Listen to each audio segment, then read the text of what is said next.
What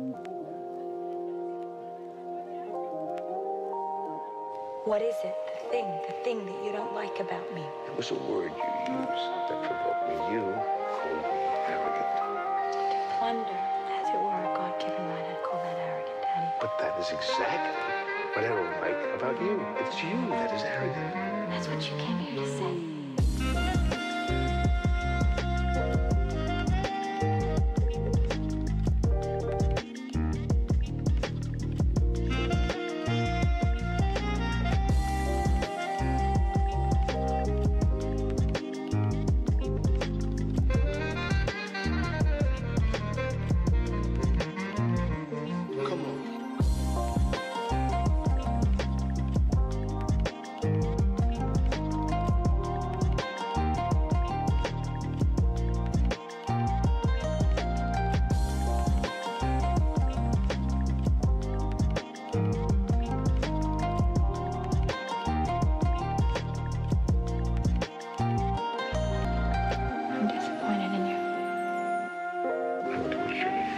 Shot at me before. Yes. That's fine. I regret that.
Feint his way in and will serve him well. If Cormier's fighting God, you know the routine. Roll it if you got it. That's what I'm here to do. Oh man, I'm all congested and shit.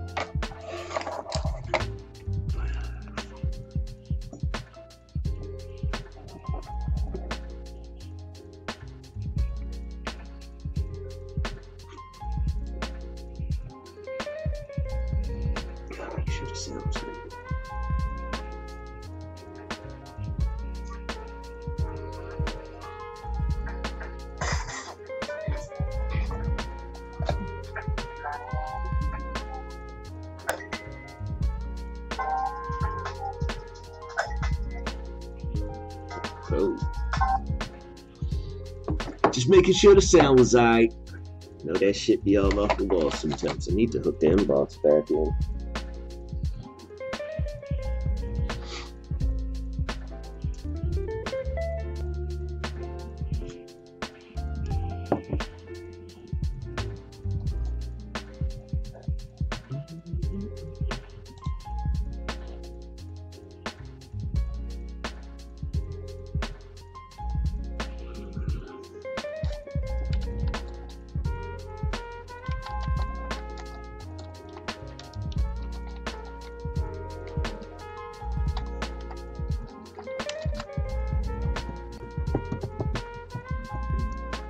Nobody wants to play with that. I didn't want to be with friends.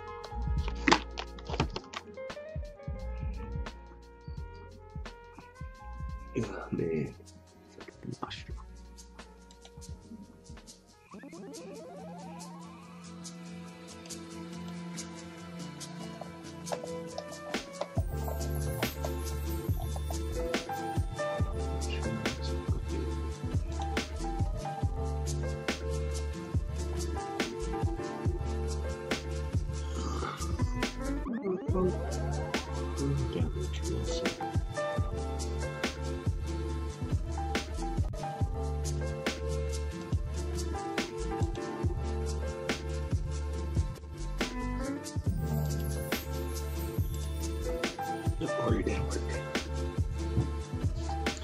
Yeah, what up, people? For those who are one person, what up, one person?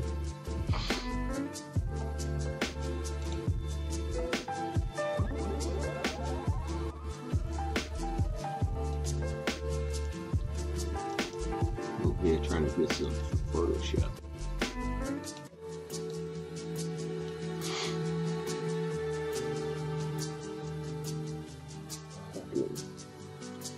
Yeah, side the scissors off.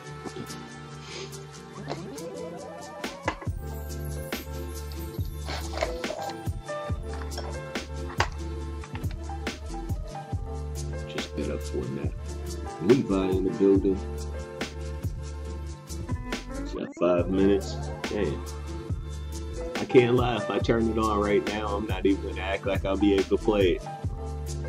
Like I already put my thought process on the line and started opening Photoshop.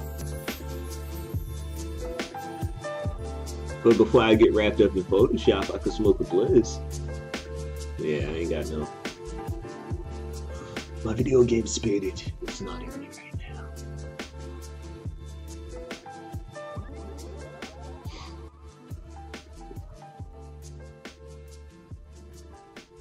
Oh yeah, I know what you meant. Levi says something halfway through it when I was getting ready to say something right after cracking a joke, and yeah, I just forgot. Moving in slow motion. Oh, well, we get to rolling what I was trying to roll. Yeah.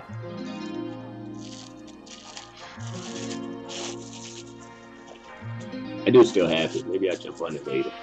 But I can't lie. The main thing I want to do is make my review for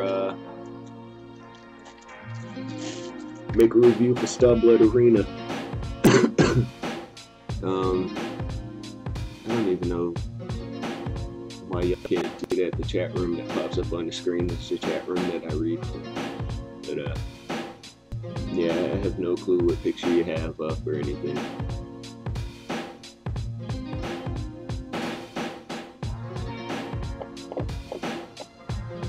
Any which way I'm rolling the bliss. Yeah. You could try to troll, but you don't matter.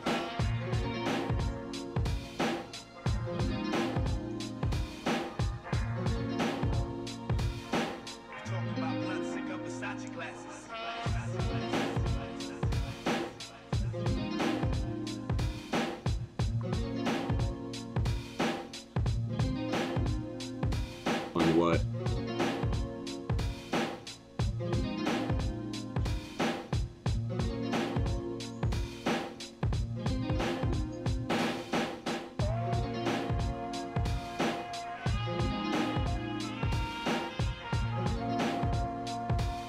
That was gay as fuck.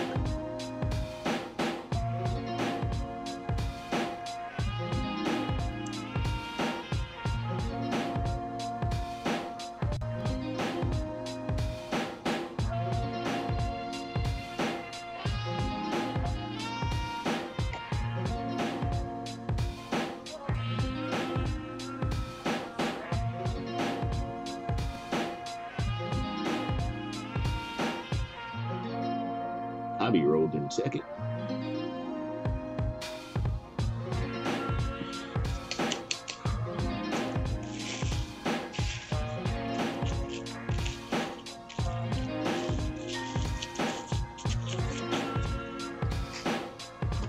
On the finish.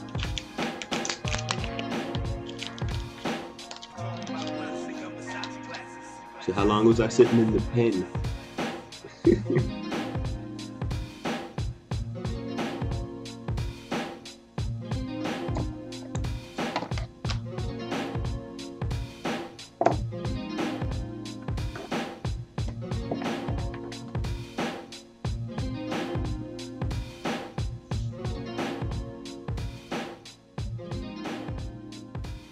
Well, I sat there for a year. What else happened?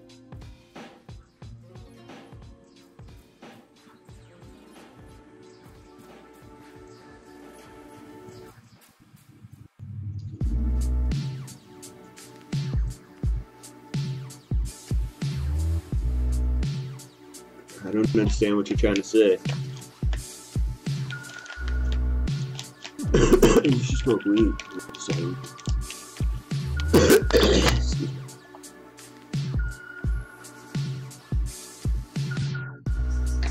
Man, I hope I can make it to this media day on Friday. I am actually trying to get a babysitter for that one. 4 o'clock to 9 o'clock, I might be able to get media shit. This media day, event I want to go to, but hey, fuck it. Like I said, I just want to be able to go get some images. Fucking be proud of the moment. I didn't know you were going on with that MMA mode. Yeah, carry on. Tell me more about my life that seems to be new to me. Now, are you telling me or are you asking me a series of questions? I thought you was just telling me about my life.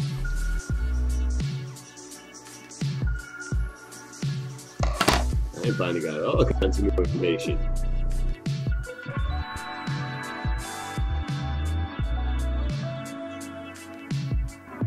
Y'all are better off just sending a beat on my way and trying to get her to get to know me and asking questions through that motherfucker than y'all would ever be looking like Vegas in my chat room.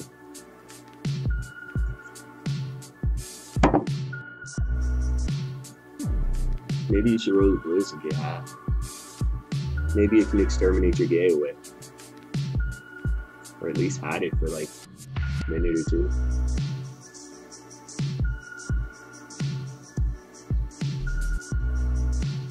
I didn't know I ever made it to a penitentiary.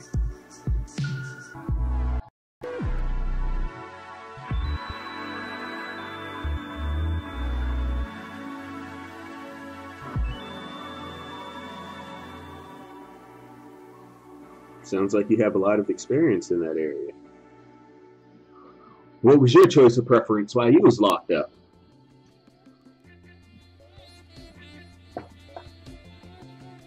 Can't lie. You look like a jelly style motherfucker.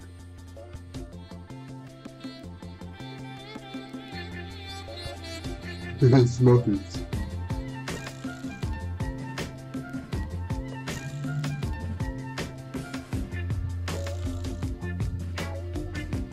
Oh, your life sucks. You go to jail every day. You're gonna spend more time in jail than inmates do.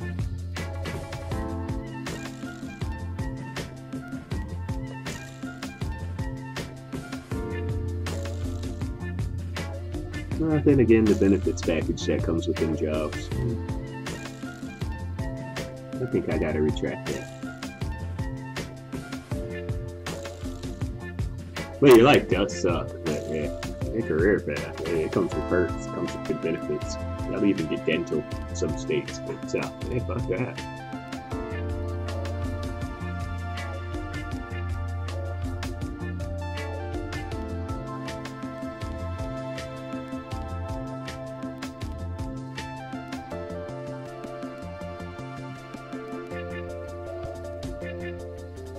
Okay.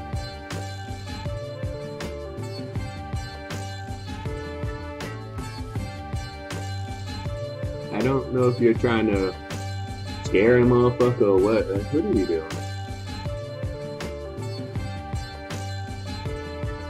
Damn, I'm stabbing niggas with plastic knives now too?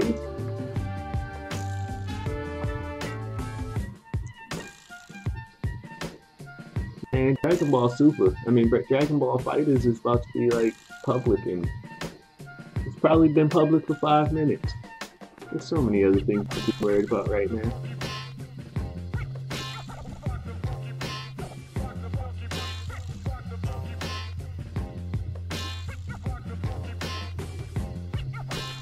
Like 1 minute you're all knowing, and the next minute you're asking questions. It's kind of weird, don't you think? You can't tell somebody about their lives and then question them in the same breath.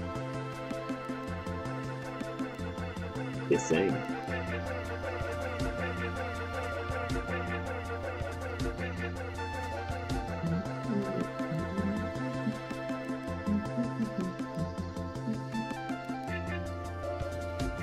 Yeah, I don't know. Some weirdo talking weird shit in my fucking chat room.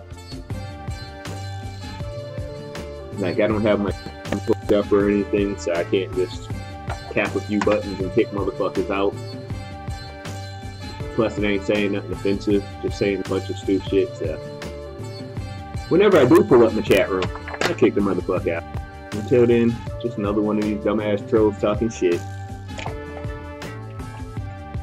Probably LJ or Kevin or one of them weird niggas. Because that's the only thing I could think of with, what's the name of it? Sexual predator face or something?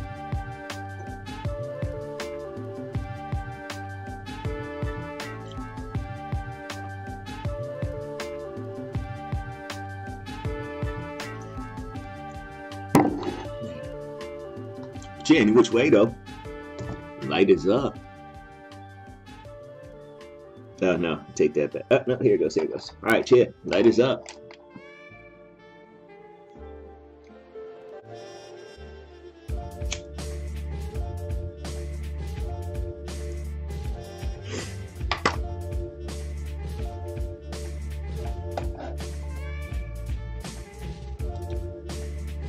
But what up, sex addict? And everybody else in there says I got 5 people in here now. What up, 5 people? 5 people and a lighter that wants to die every time I go fucking live. Gas lights. I forgot to grab one when I grabbed the phone too early. Look right at the motherfucker too. He was like, hey. I left.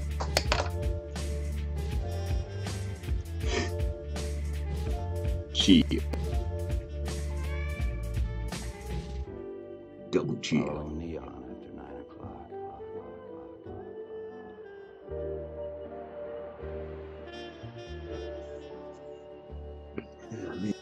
Yeah, I done open Photoshop and don't even know what I want to do with it yet.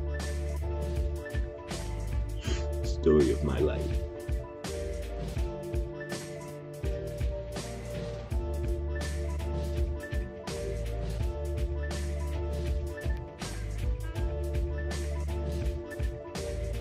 There's just so many things I could have done.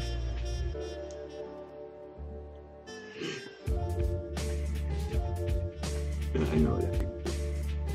Try to make a normal character standing sideways by default and then turn to do the other. I think I can do that. I'll figure something out.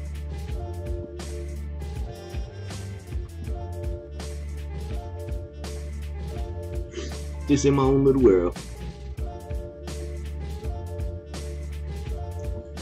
Because, to be honest, I want to make some nice backgrounds.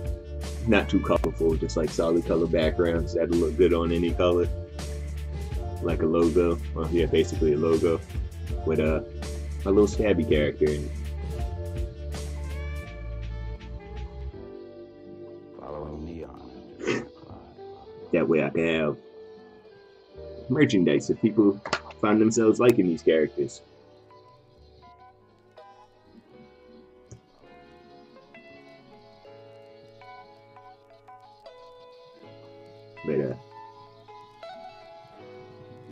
But I already got Lil Stabby on the shirt. Just some shit I wanted to do. Why not give it a shot if you can try it for free? I have sold shirts before. I'm still sitting on Spreadshirt 2 sale. But I haven't expanded, I just on Spreadshirt.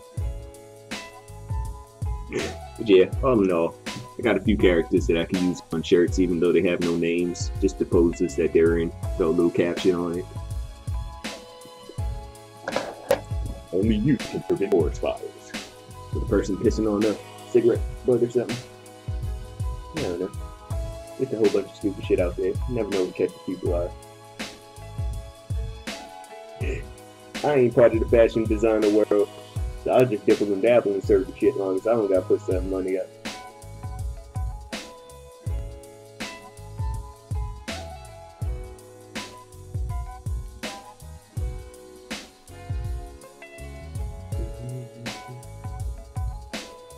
Oh man. Coffee life.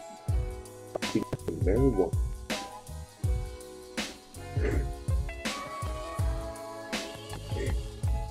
What happened? Troll gave up on life.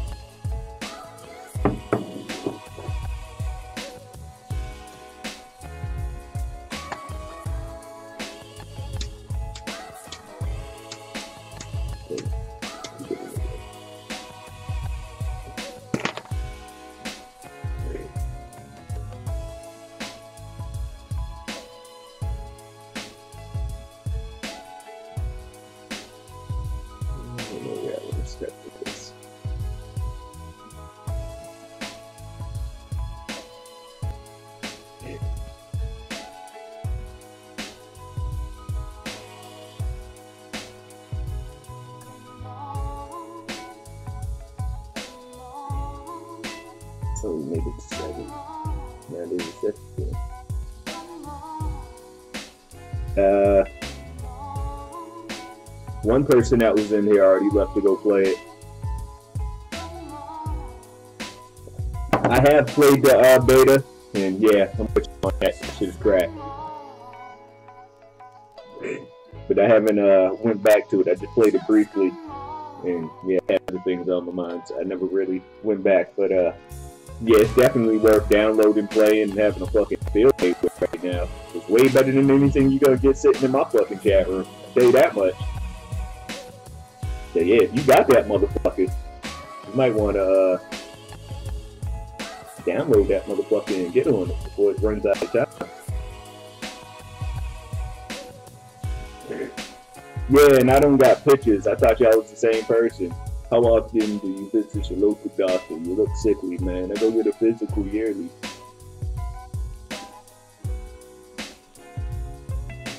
And if I don't believe what they're saying the first time, I'll just go to a whole different hospital and get another one. Everything by appointments. Nope, no AIDS here. So that refuses. So yeah, I'm good. Nah, sex addict's cool. I've known sex addict for a while now, so you ain't got to worry about sex addict. Well, unless you fire off, I guess, and the motherfucker might fire. But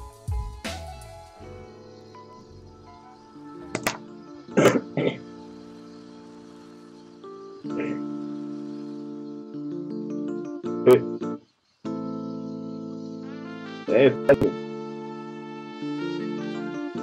It happens sometimes. Well, maybe you could be better than the rest. Don't start talking about dicks and you're alright. Talk about as much pussy as you got or something. I don't fucking know.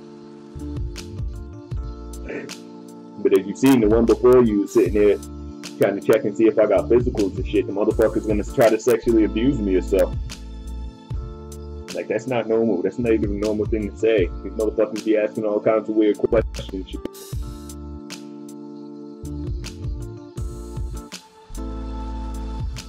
What? I don't know what that Sosa means, and I don't know what you mean with that.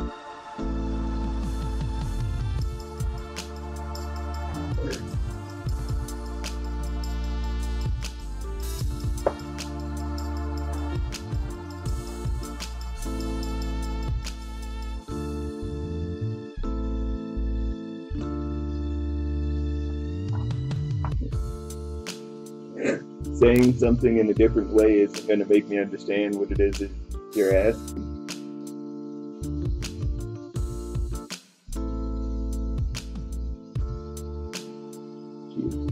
He said, bitch, fine. Haven't used it yet. I just used Frieza, Piccolo, and Vegeta. And I almost won. I won 1 out of 3. Like, it came down to the wire. And, yeah, I just ended up doing the same move over and over like a dummy. Got pieced up. Definitely worth it, though. But, anybody in there that can explain to me what a Sosa is, it would be appreciated. Because I have no clue what that means.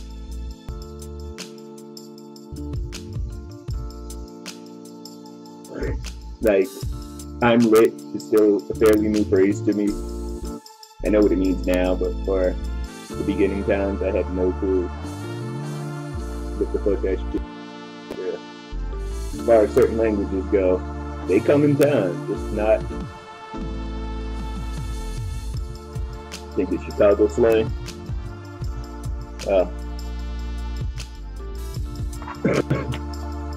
Now, I hope it's not the crazy nigga from Chicago that been stalking me. Wouldn't surprise me, but hope not, because motherfucker just angers himself every time. Maybe I should go to Urban Dictionary. Where's my phone at? See if the Urban Dictionary could give me a learning lesson.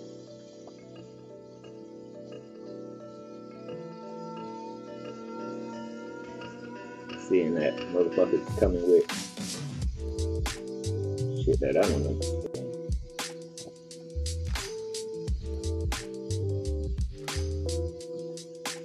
Come on, Urban Dictionary.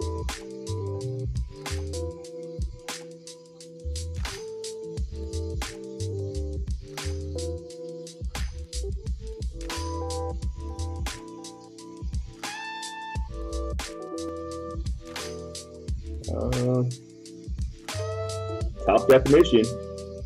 Fucking Sosa. Fucking Chief Keef, nigga. Bitches love Sosa. Bitches love Chief Keef. They do it all for the Sosa. They do it all for Sosa. They do it all for Chief Keef.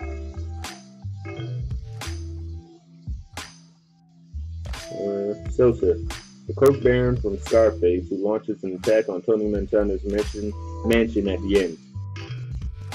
Don't fuck with me, Tony. Sosa.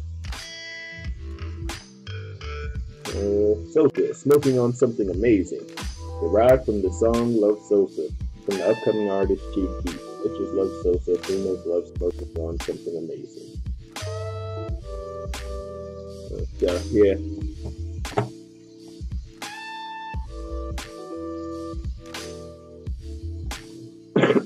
I haven't even got that shit open yet.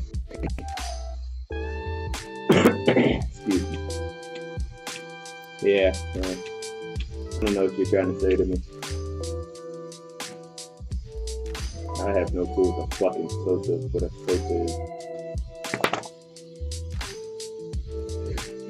New to me.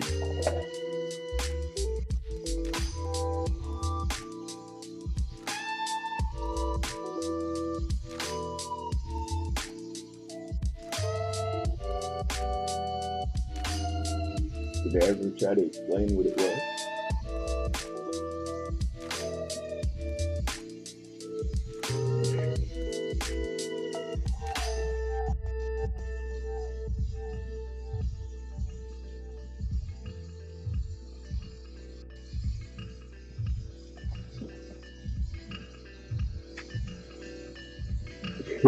Alright. Well, shit, enjoy. I'm definitely gonna hop on, if not later on tonight, then definitely sometime tomorrow. I don't got no panels open.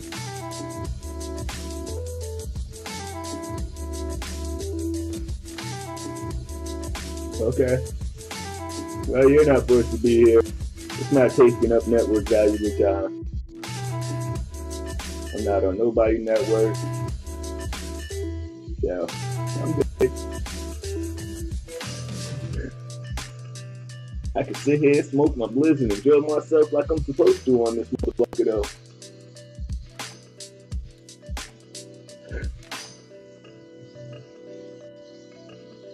Sometimes it's good to just be able to sit back and not have to worry about any network obligations. No sponsor fulfillment, none of that shit.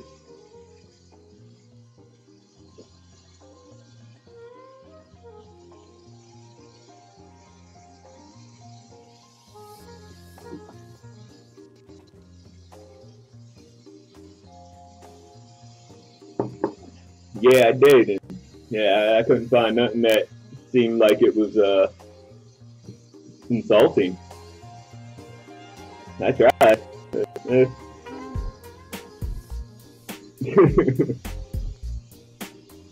Felt it was fair. But yeah, on everything, I just don't understand the language he's trying to use. So.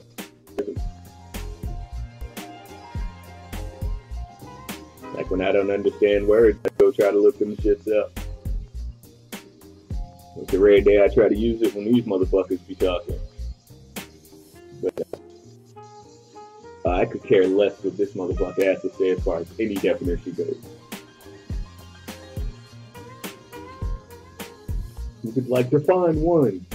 That means motherfucker be like, when you take two objects, you stack them on top of each other. Dumb shit, so yeah, nah, fuck that nigga.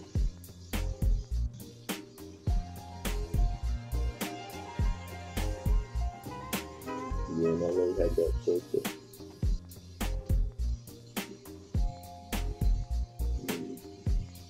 Okay. I don't know what you're talking about. You wanna keep trying, you go right ahead.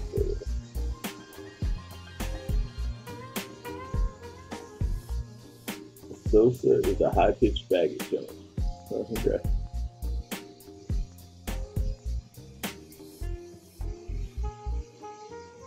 So, you're gonna try to shame my voice? Like, what am I supposed to do? Just turn it off now? I should just mute my mic and let y'all just listen to whatever music's playing in the background. Oh, please.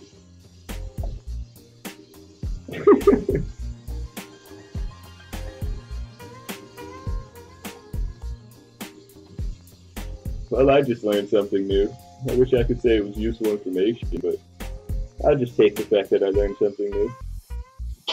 There's something out there called the Sosa. And if you have that Sosa, it means you have a high-pitched bag of voice.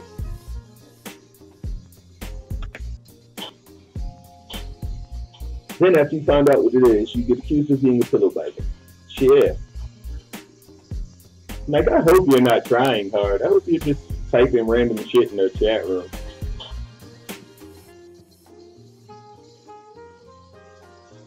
Now you are asking the person that you're trying to accuse of being a homosexual to let you hear a high-pitched homosexual sound out of his voice box.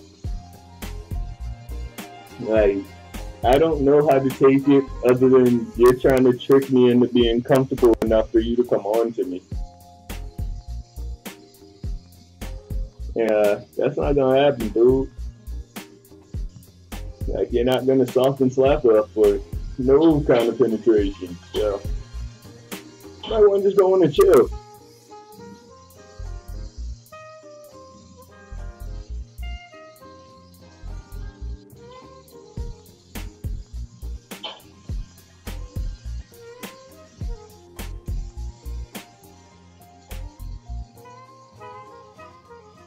Like, you're saying all kinds of weird shit.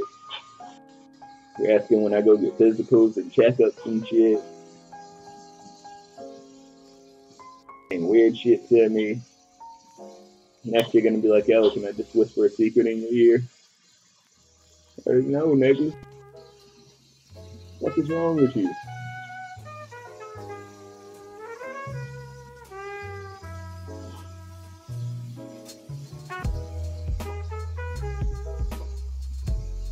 Like, what is your fascination with people's anal?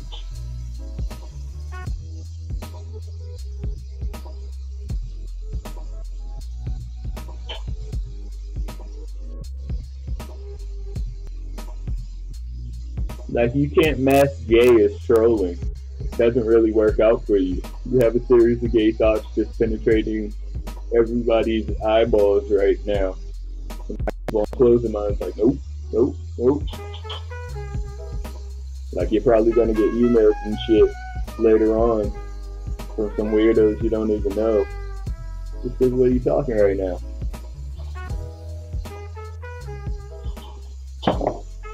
Like, there's no way for it ever to be okay to be gay. You're not trying to be humorous, you're just trying to be full-blown gay. And like I said, it doesn't work like that in my world, so maybe you should just go on and leave.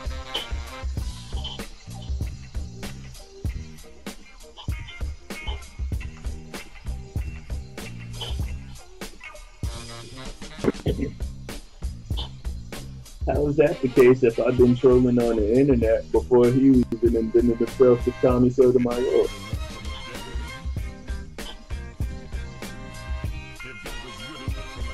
Just saying. I've been doing me as long as I've been doing me. And then he came along somewhere later in life. How am I responding to him? Like, why don't any of y'all people have y'all own views? Why do y'all always think somebody is a spawn, a clone, some type of DNA, or slurping on somebody else if they have similar views? Like, you gotta know who you are as a person before you try to team up with anybody.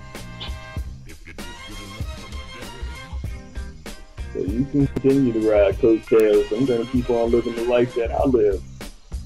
It works for me. Trust me, if you walk the day in my shoes, you'd be done killed yourself. Thanks for everybody.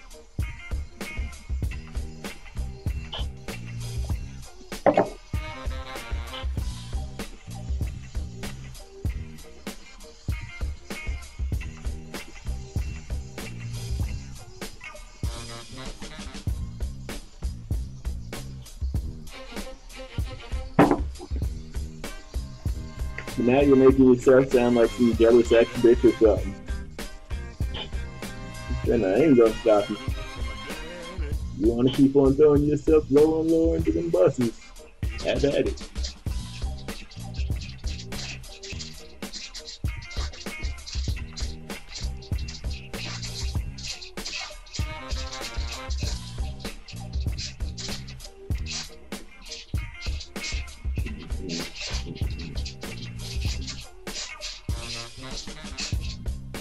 Why so silent? You got too much gay thoughts on your mind to really start forming consistent sentences in there. Is that what's going on with you?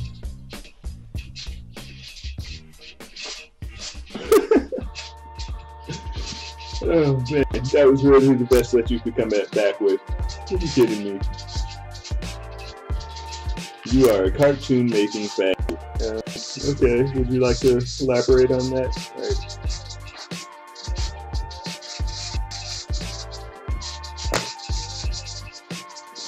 Now you sound like a jealous ex-bitch hater. G's in the building.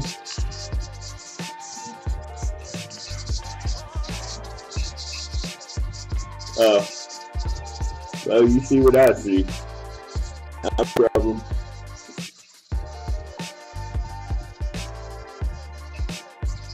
Yeah, I ain't know what the motherfucker had as a picture. I ain't in my chat room.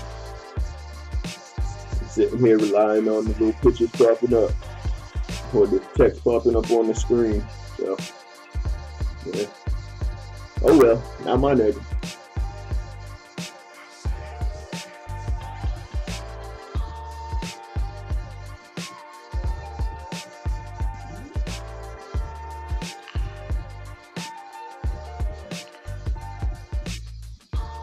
Nah, I don't know what's up with that shit. Any which way else, I don't give a fuck. I'll worry about that shit later. I'm just sitting here enjoying my high. That motherfucker wasn't talking no good shit anyway.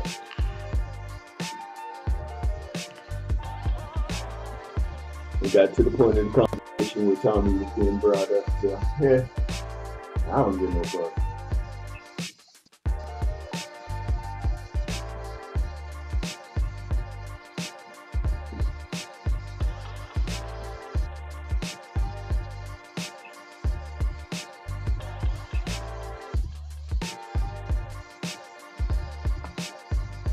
Like, you're using terminology that I'm never even gonna try to know.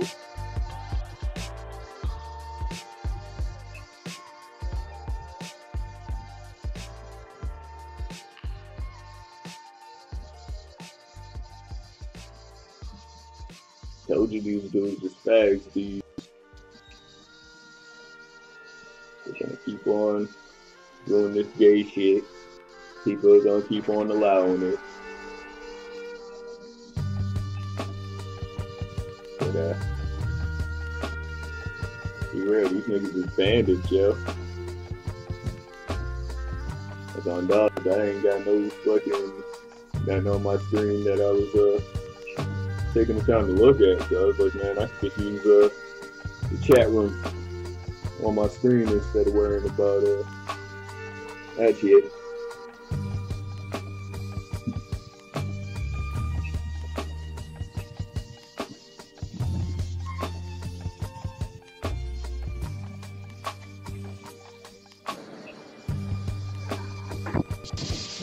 Yeah, no. These motherfuckers are gonna stay as weirdos and shit.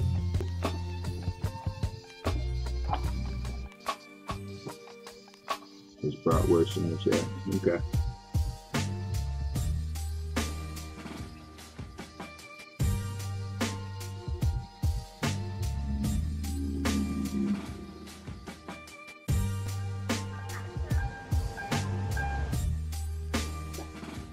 Oh, he's trying to give me a heads up.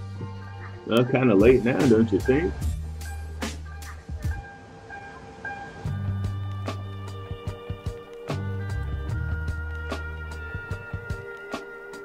I don't know, maybe you supporting the gay agenda.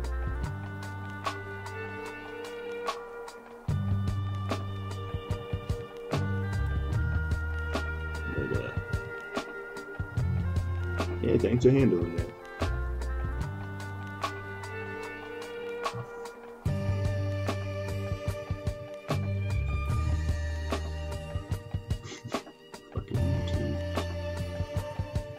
These motherfuckers.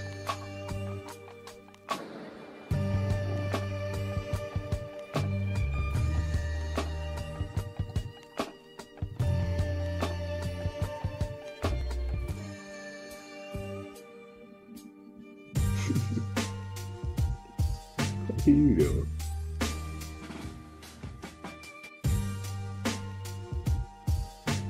Fucking dog running around. Yeah, man, these motherfuckers, man, they be on some dumb shit. I don't get it. I was telling that motherfucker he was saying gay shit. Can y'all come in and say this motherfucker had a stupid ass picture? Like, what is wrong with these motherfuckers?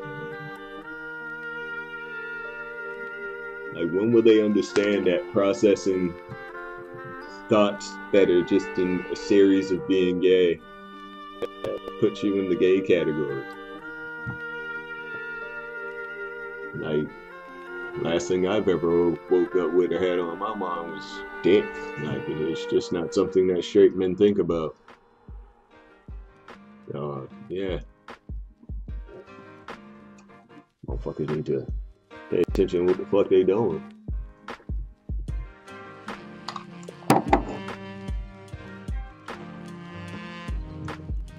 These motherfuckers are gonna try to come out like Diddy. Blame it on the alcohol ass niggas. I'm telling y'all, I called this shit a while back. Y'all we gonna slowly get to see it take off in 2018. Like, you should try to talk these fag niggas that y'all be dealing with on in that sector. Try to convince them to take the alcoholic challenge. Do a live stream sitting there getting nice and drunk. I bet you their whole conversation will change to a world that y'all will be like, yeah, these motherfuckers is definitely gay as fuck. I bet you. I will put some money on that motherfucker. These motherfuckers will definitely pull a Diddy move and just start throwing themselves at motherfuckers. Calling each other daddy and shit.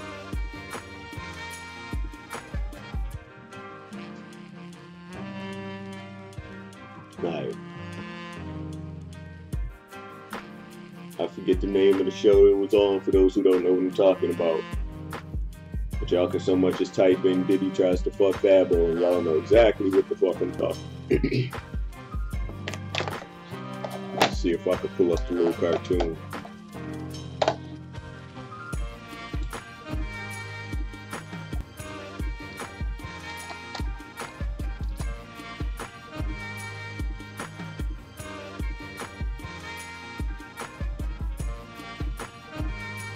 Yeah, for real though.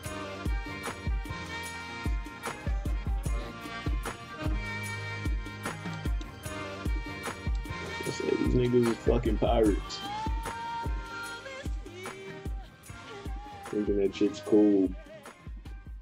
Trying to trick other people to join their fucked up world.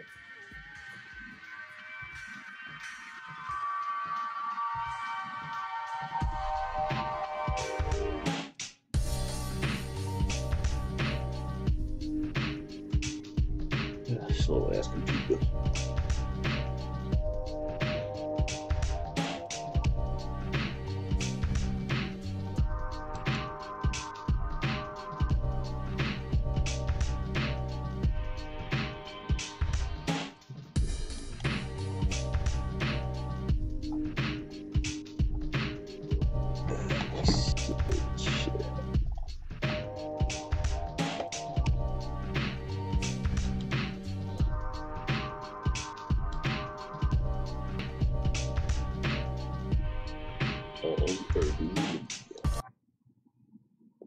Hey, Jay Greg, this is your boy NORE. What up, it's DJ EFN. This is Drinkcast motherfucking podcast. Make some noise! That's that Willie Lynch. Let's call it what it is. That's that Willie Lynch. Niggas need to start cooning. Right now is an emergency situation. Niggas need to start spooning, including myself. You know what I'm saying? Nothing off me. We all need to get motherfucking focused and get this money. Yo, where the niggas put my bag at, Mr. Lee? I like that, Daddy. I like it when you like that. You all bending over, scrambling for shit. You sexy. Here, blow this dick out. Yeah, just like that, All right, Puff, you gotta relax. It's me, Yeah, Daddy. you gotta watch that cartoon, because I don't know if they're gonna start trying to flag. Then you gotta go back and watch this shit. Daddy, I like when you scrambling and scraping for shit. No, I like that. You know, I've been practicing. These niggas get drunk, that's exactly what they... Yeah, I love this drink. I like when you like this, Daddy. Daddy, I like when you scrambling and scraping for shit. Okay, yeah, I'm not gonna go with that. Every day. Every day's a birthday on Drink Champs. I'm in. Look back on where I came. For real, because it seems like a thing. I miss a birthday party, man. Man, if I'm talking about for your birthday, I want to party with you for your birthday, man. We party for my birthday before. You came to my party. No, but we ain't never really party, you know what I'm saying? What the fuck does that mean? But we ain't never really party. That's what I'm saying. These YouTube niggas, give them a little Ciroc. Watch them turn into Diddy in one sitting. They just need an excuse. Then they gonna lick each other's nipples and shit. Fuck is wrong with these niggas?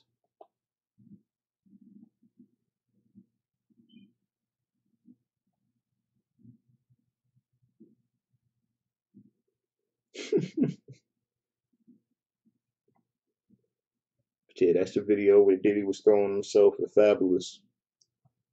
Trying to get that motherfucker to party with him. Asking him if he missed him and shit. Did you miss me?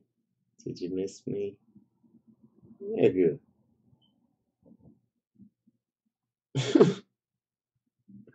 Fucked up position to be in when you in the industry.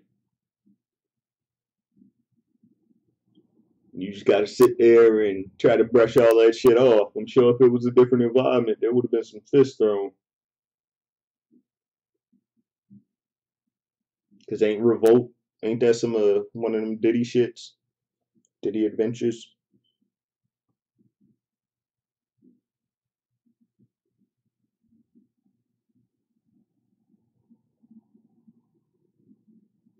But yeah, you seen it. These motherfuckers is weird in the industry. Oh man, make a nigga pull a Dave Chappelle out that motherfucker. Where is Slapperdon? South Africa. Why? Dave Chappelle. Alright. This world is all kinds of fucked up. Like, there was that other weird nigga. Let me see.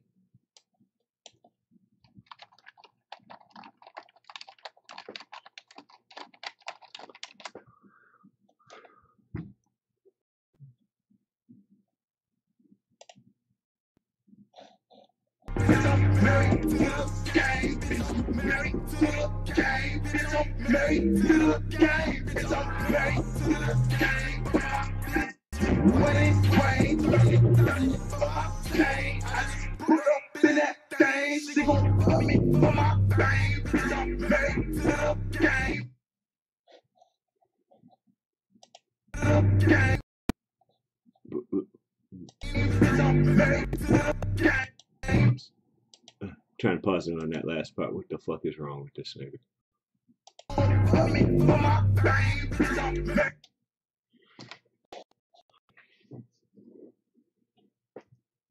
Nigga.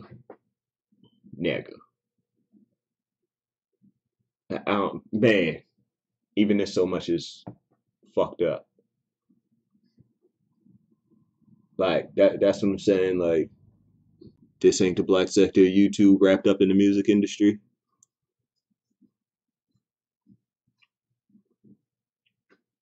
Like, these niggas is wildin'. This is society today. There's a female holding a big ass gun in your mouth like it's a cock. Fuck is wrong with these niggas?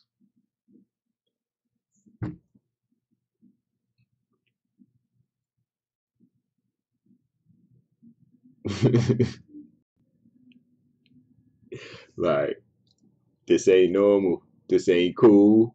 This shouldn't be allowed. He got a full-blown wedding dress on, yo.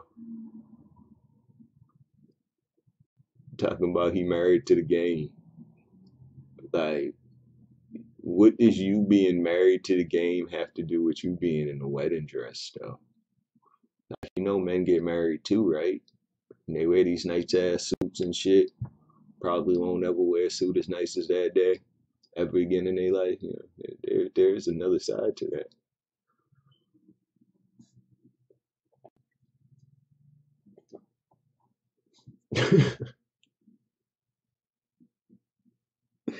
Like, why am I not convinced this motherfucker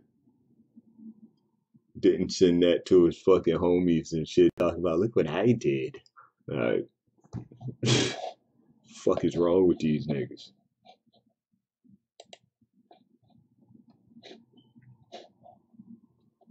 See what happens when you allow motherfuckers to make slave movies?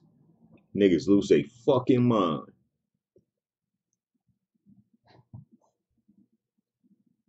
Like, I don't even know who that artist is, or rapper, or whatever the fuck it's supposed to be nowadays. I don't even know who the fuck that is. I just know, I can't listen to no music of a motherfucker that's deep throating guns, yo. I don't care what kind of gun it is. Like, you got something in your mouth in the fashion that a female does it. That ain't cool, dude. Like, and you got a collar on and some fucking Chung Lee buns in your hair. Something wrong with this nigga.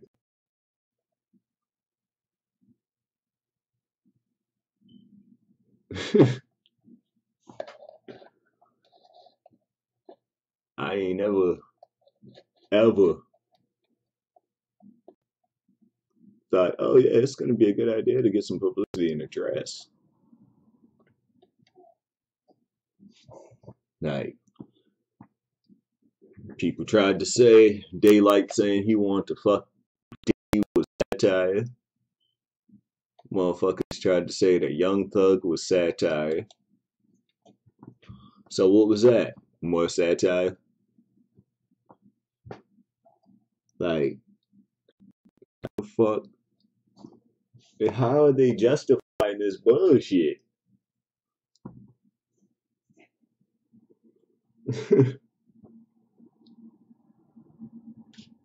Like, that's what I'm saying. I used to listen to Young Thug. One of my favorite songs was that Get the Fuck Out of My Face shit. So I tried to listen to Young Thug, and at the time, the only reason I didn't listen to Young Thug because I didn't understand his music. It was just some weird shit.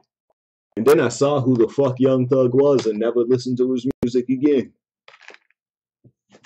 I think the last Young Thug song I heard was him and Tyga, that Pass Me the Hookah shit. Anything outside that, I don't know what the fuck. That nigga be wearing weird shit. Talking weird shit. Doing weird shit. Like, and I think the motherfucker got the heart to punch you. And if you ain't fit to fight, you don't want to lose a fight to Young Thug. That's a traumatic event. Like, you officially got to sign up like a legalized, registered bitch-ass nigga.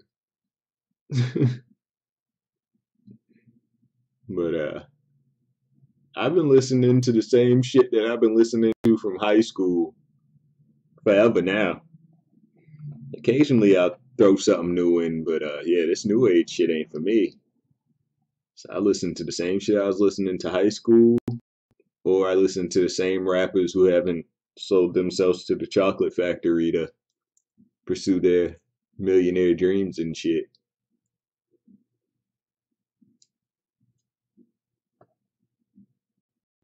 Because some of these motherfuckers are doing anything to stay relevant in the game. What's that motherfucker that had that dress on?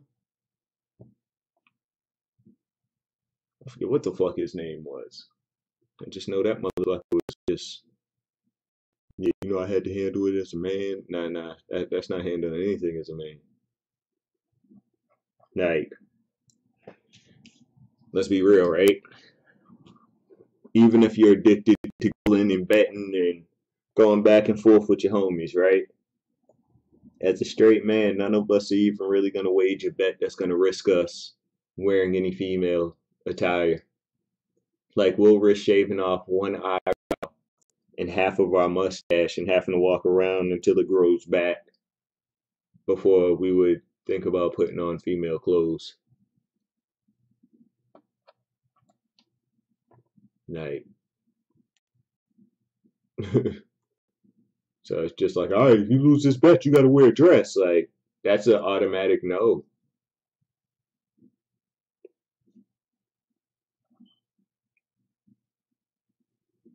That's what I'm saying. I don't know what the fuck was wrong with that nigga, but there's no justification for you being caught in a full fucking gown.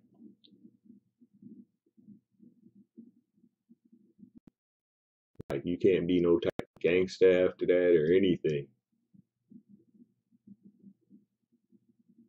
Like, yeah, for real though. Sign to disrespect. Who the fuck you think you talking to? That's usually the first thing that comes out their mouth. It's like, oh, you got the game fucked up.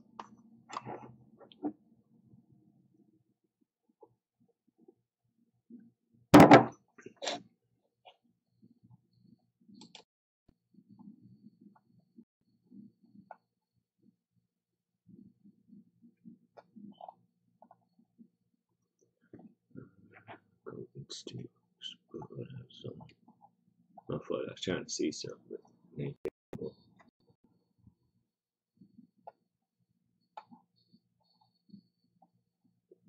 Let me get in my zone. But I forgot what I was getting ready to say. But it was gonna be a lot of words. But since it's forgotten.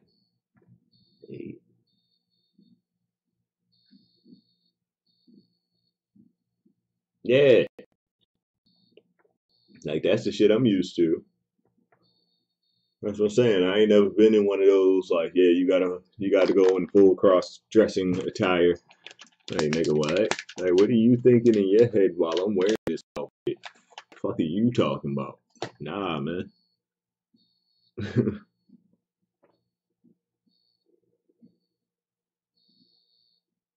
It's like people who are said to be homophobic who just simply don't play that shit. There will be no gay joke said near, around, or at them.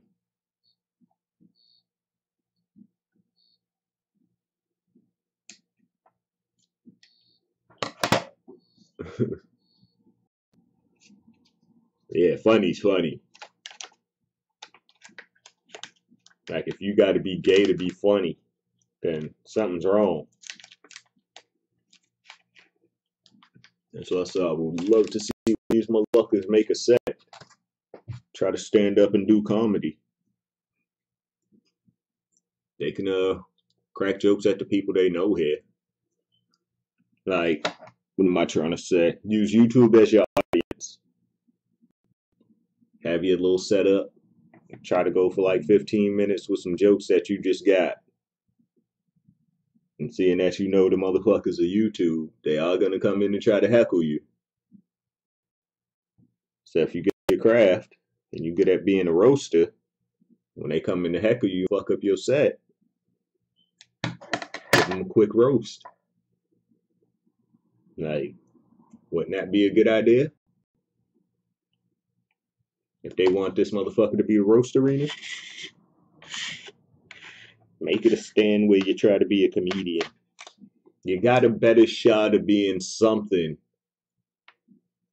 if y'all was to go about it on a comedic scale, like a stand-up comedy routine, than its path of destruction that everybody's on.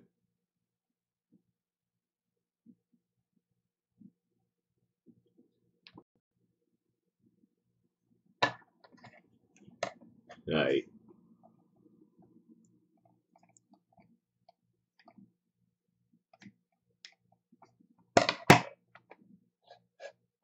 I need to stop trying to multitask and say things when I'm high. Ah, no, fuck it.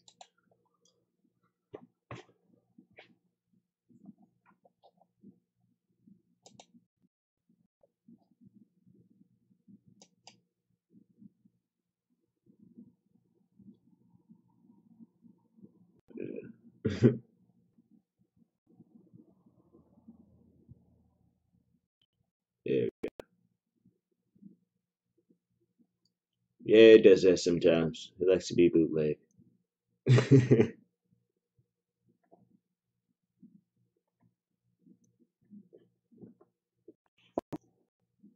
But yeah, all I'm saying is they got to change up what they got here. At least if you become a comedian, you could get away with way more shit. Well, I can't even say that in today's times because, if I'm not mistaken, I was on. We used to have fireworks fights and motherfuckers would load them in upside down and shit. But what I was saying.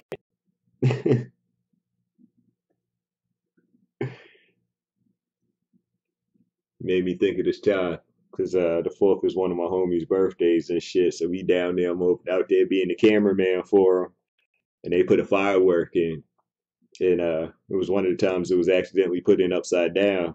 So I'm standing right at the thing because I was on the right.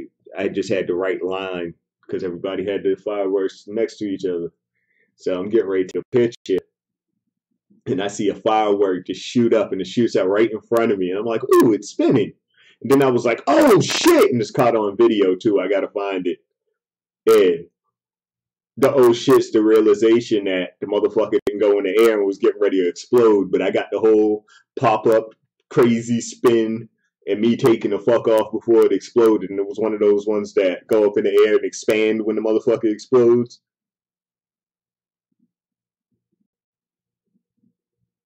So yeah. I know I was fast, but shit, I got from here to there before it was, before anything else could happen. Wild nights in the hood. Whew, man, I tell you. Yep. I can't lie, I appreciated the video I seen with them niggas in Chicago that did that.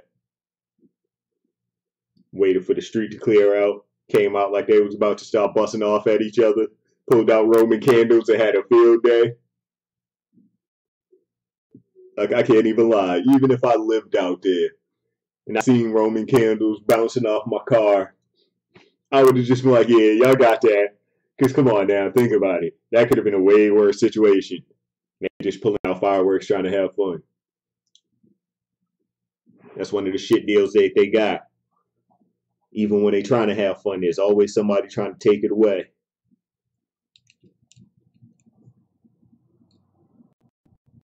Yeah, that shit was cool as fuck. Like, hey, it's a rare day, but even the thug niggas gotta have some fun sometime. Can't say they weren't being responsible, even though they were being kind of reckless. It was a fireworks fight, but they was responsible enough to wait until the environment was all nice and clear. No cars was coming by.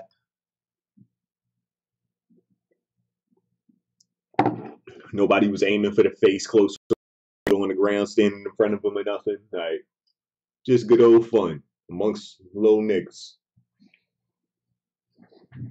Little homies, whatever y'all want to consider it.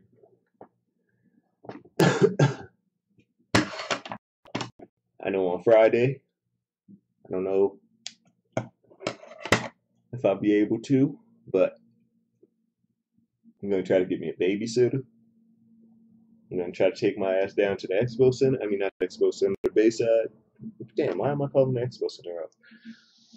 To the Fleet Center, Bankworth Garden. Get me some pictures.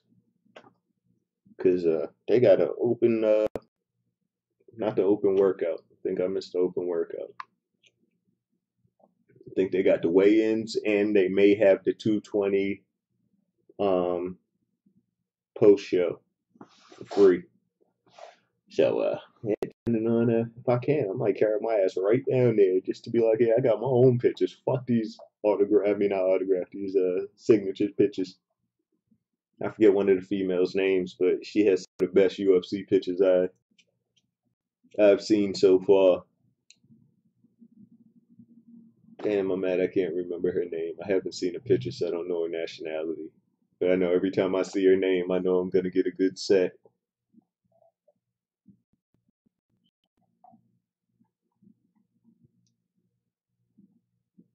She, nah, I don't think it's the mixed chick. I know who you're talking about. When I pull it up, I'll make sure I grab a picture to throw with it. Like I said, I can't remember her name off the top. But now I know the mixed chick. Everybody knows the mixed chick. Oh, Daredevil laugh. But light is up.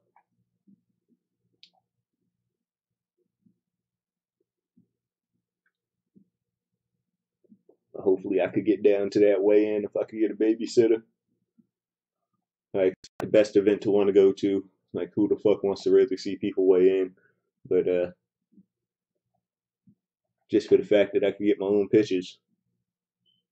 Like I ain't gonna be able to make it to the event. Them tickets got steep.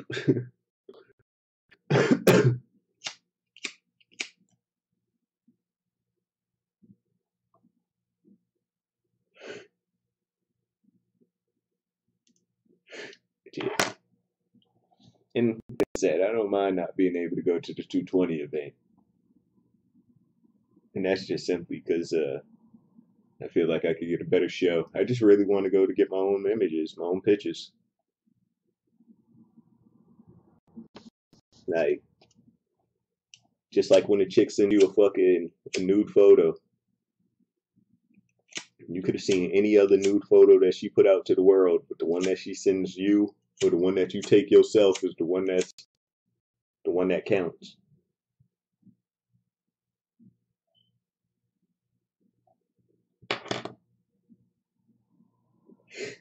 So for all the hours that I put in looking at other people's photos of anime events, I just want to throw some of my own to my collection.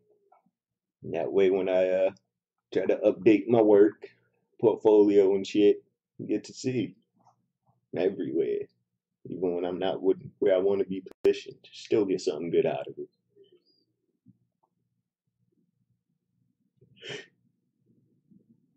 But they'll be back in eventually. I forget when they come back to Boston. But shit, the more they come, the more likely I am to make it to one of their events. Hopefully, if everything goes right, Conor gets stripped. Like I know they set a fight for Khabib and Tony, but hopefully they'll strip Conor. Tony gets to fight because can't say the real champion.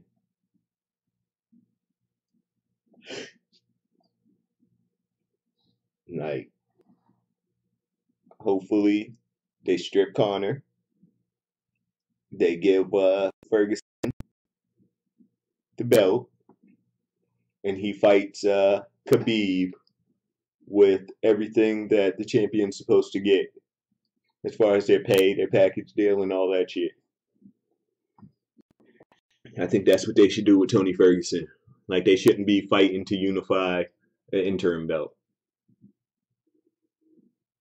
So hopefully that's the move that they go in, and I think they're doing it. Like, as mad as I am that they haven't stripped him already, I think they're doing it at the right time now, because he's losing steam as far as his fan base goes, and he's starting to hear complaints. Like, people are actually starting to, like, you've never defended, dude. Like, come on, you're fucking up divisions. So, seeing that he's starting to lose a fan base, although he's always going to have a wild one, that's starting to deflate. Yeah, they made the right move, or they might possibly be making the right move. Like, in my opinion, he fucked up UFC so bad that Bellator got to shine. Let's be real. If you're only getting between $1,500 and $15,000 per fight, depending on how long you've been fighting, if that's all you're getting, right? And you see somebody come in, and from the time they start fighting, it just seems like these motherfuckers been collecting 5-digit checks. And they get to skip spots in the fucking way, the ranking system, and get to start making their own calls. Mind you, you got the company millions also, but you ain't getting the same deal as this motherfucker. Wouldn't it be likely to go to the competitor that could see and show you for your worth, like what's his name, Aljamain Sterling? I don't take nothing away from him as a fighter. I just don't think he's ever going to promote him to be what he should be as far as a fighter and an entertainer. But if he goes to Bellator, I think they're going to give him what he needs. Like, it sucks, because I think if he goes to Bellator in current times, it's going to take away from his ultimate fight strategy. Like, it's going to take away from his legacy. But, because competition's different. But if he stays in UFC, you may never get to really realize his legacy. Shoot. I know the motherfucker don't want a Khabib fight. Like, let's be real. How is Conor going to stop Khabib? How often does Khabib throw a series of punches that he could get caught with a combo? Not with a combo, with a counter. Like, Khabib doesn't fight like Aldo. He ain't gonna rush forward at him just trying to extend. Like, he knows he gotta get out of the way of the left. He's gonna make sure he stays out of the way of the left. If McGregor tries to kick him, at some point he's gonna get his hands on that motherfucking leg. And then it goes downhill, yeah. I think Ferguson can do what Diaz did in a quicker time. Like, in my opinion, what will happen between McGregor and Ferguson is McGregor will catch him, right? He will knock him on his back, whether it's Ferguson going with a blow or really being knocked on his ass. And then when he hits the ground and McGregor get ready to swarm him, motherfucker's gonna stop breakdancing and grab that motherfucker's leg. And that's gonna be the end of the fight.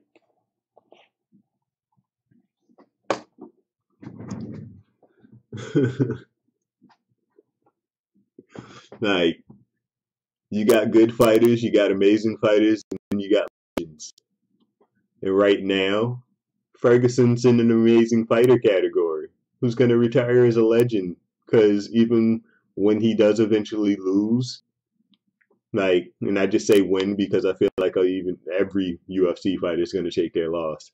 But even when he loses, the reign of terror that comes after that is going to be like Vegeta when you get him close to death. The motherfucker is going to be twice as good. Fucking lighters. I'm over here talking too damn much.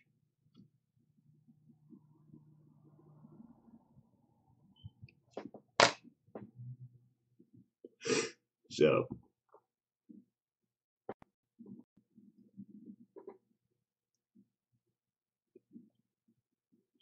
now it's hard for him to be the best after a boxing loss. He said a lot of shit leading up to that boxing match. Now here's one. Did he or did he not prove Dana White wrong and all the other people who said, no matter what the event is, if that left hand lands, you're going to sleep. You know who else didn't fall asleep to that left hand when it was first thrown at him? Chad Mendes.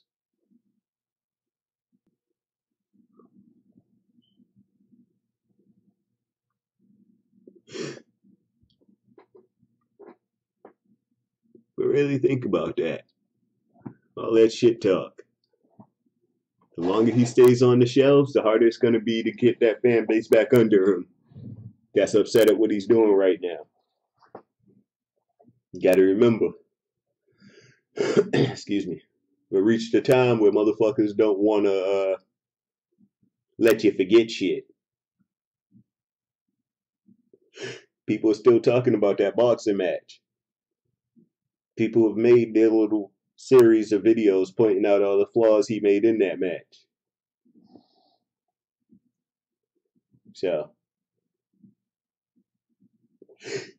now, yeah, he had McGregor looking all kinds of stupid. Both of them came in there talking shit. And what did Chad Mendes say? What do you know about wrestling? Just wasn't his night. He had a good strategy, but just wasn't his night. Like I think everybody seen and had it in their head. It was at this moment Chad Mendes knew he fucked up. And I don't think anybody's going to say it, but that last series was kind of fighting out of desperation. He knew he couldn't keep on getting taken down like that. And if he could easily get that hold on him in the fashion he did, if it's set up again, he's going to get it.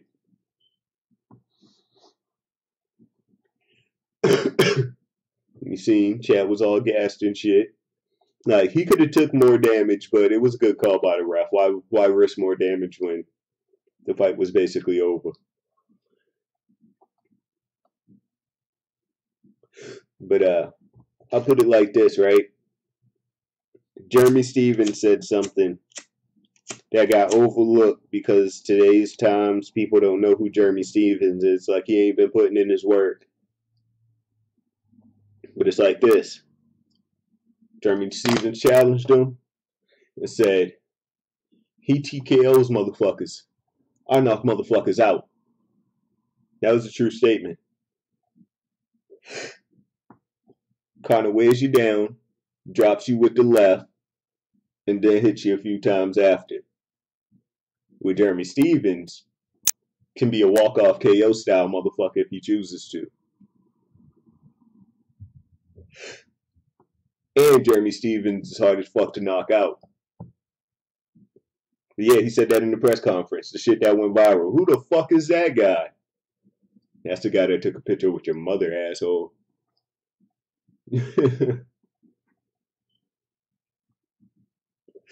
Like, me personally, because of Jeremy Stephens' style of fighting, how he's wild with it, I think Conor McGregor got the better chance of winning that. But because of Jeremy Stephens' style, he's guaranteed to land on Conor at least 2 times in a real good way that he would be able to finish the fight. So I'm not going to call him out. I would just say because of the style of fight that both competitors bring to the table, I would have to give it to Conor McGregor. He's more patient with it.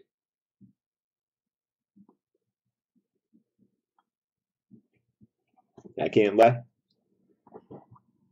A fight that I would love to see regarding Conor McGregor, even if it's 3 rounds, because I don't think it would go 15, would be Wonder Boy versus McGregor.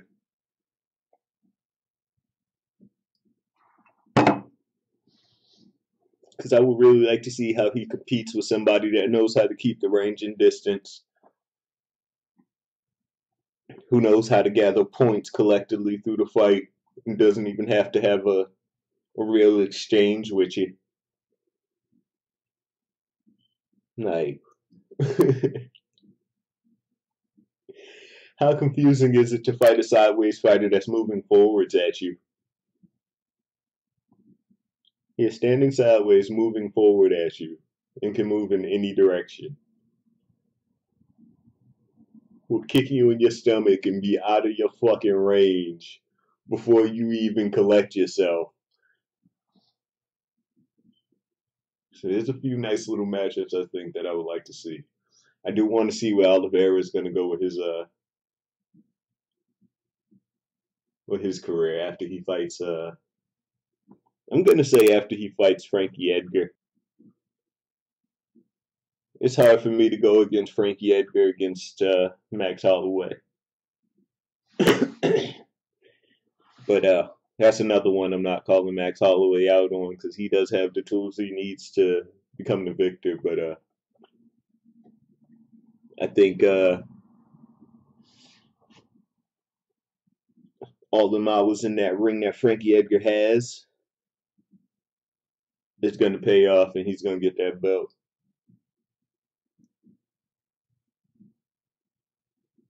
Because those old boys, Yair Rodriguez, remember, he was the next big thing in that division. And then he met Frankie. Oh, they saying he's stripped now? Okay, cool. Let me see what MMA Junkie's saying. No disrespect to anybody, but if MMA Junkie doesn't say it, Ariel Yawani, if that's his name, then it takes me a little while to accept it as truth. So, yeah, they have nothing yet, but yeah, I'm gonna look around.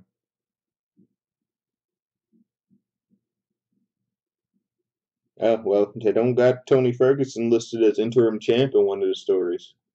It says champ, Tony Ferguson, a firm underdog versus Khabib. So,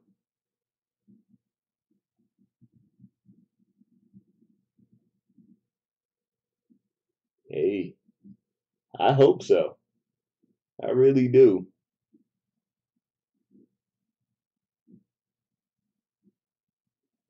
Oh no. Calvillo might be going down for USADA. Let's say USDA for USADA violation.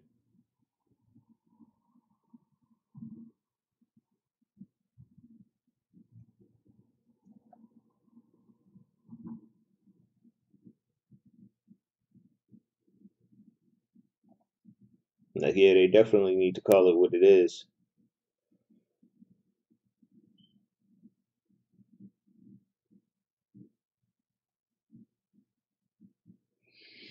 So 12 hours ago, a report, SB Nation, Ferguson versus Nurmagomedov on top of Conor McGregor stripped. And 22 hours ago, Conor McGregor set to be stripped by the UFC by next pay-per-view. So right now, I'm only seeing one headline, and that's from 2 weeks ago, where they're calling him interim champ. So I'm hoping they stripped him.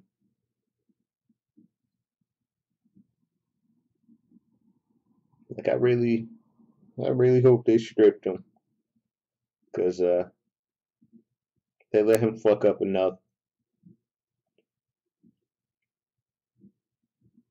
Oh man, you know what makes it even better? All that shit talking that Kevin Lee did. Think about it.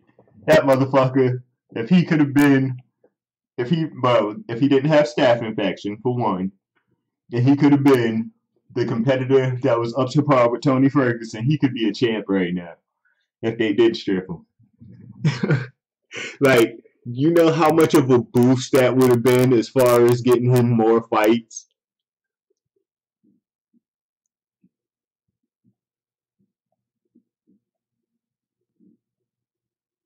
And you can't take nothing away from Ferguson if they stripped him and he becomes the actual champion, because McGregor had more than enough time to fulfill his contract obligations and not fuck up anything with the UFC.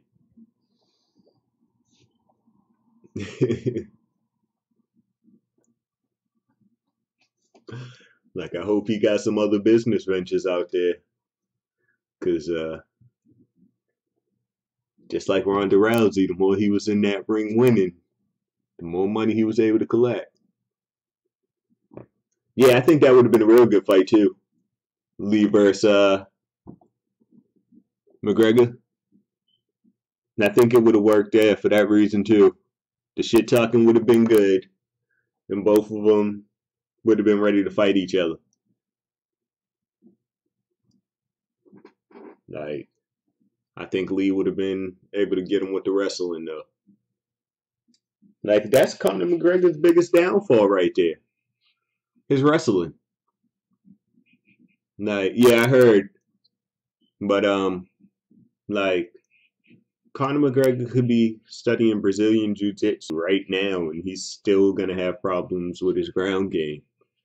Like, it doesn't matter who you are, Jiu-Jitsu is something that takes time. Like, motherfuckers be on the team for 10 plus years and then finally pass the test that they didn't even know they were testing to achieve their to achieve their black belt. Like, it really takes that type of, you know, time and dedication.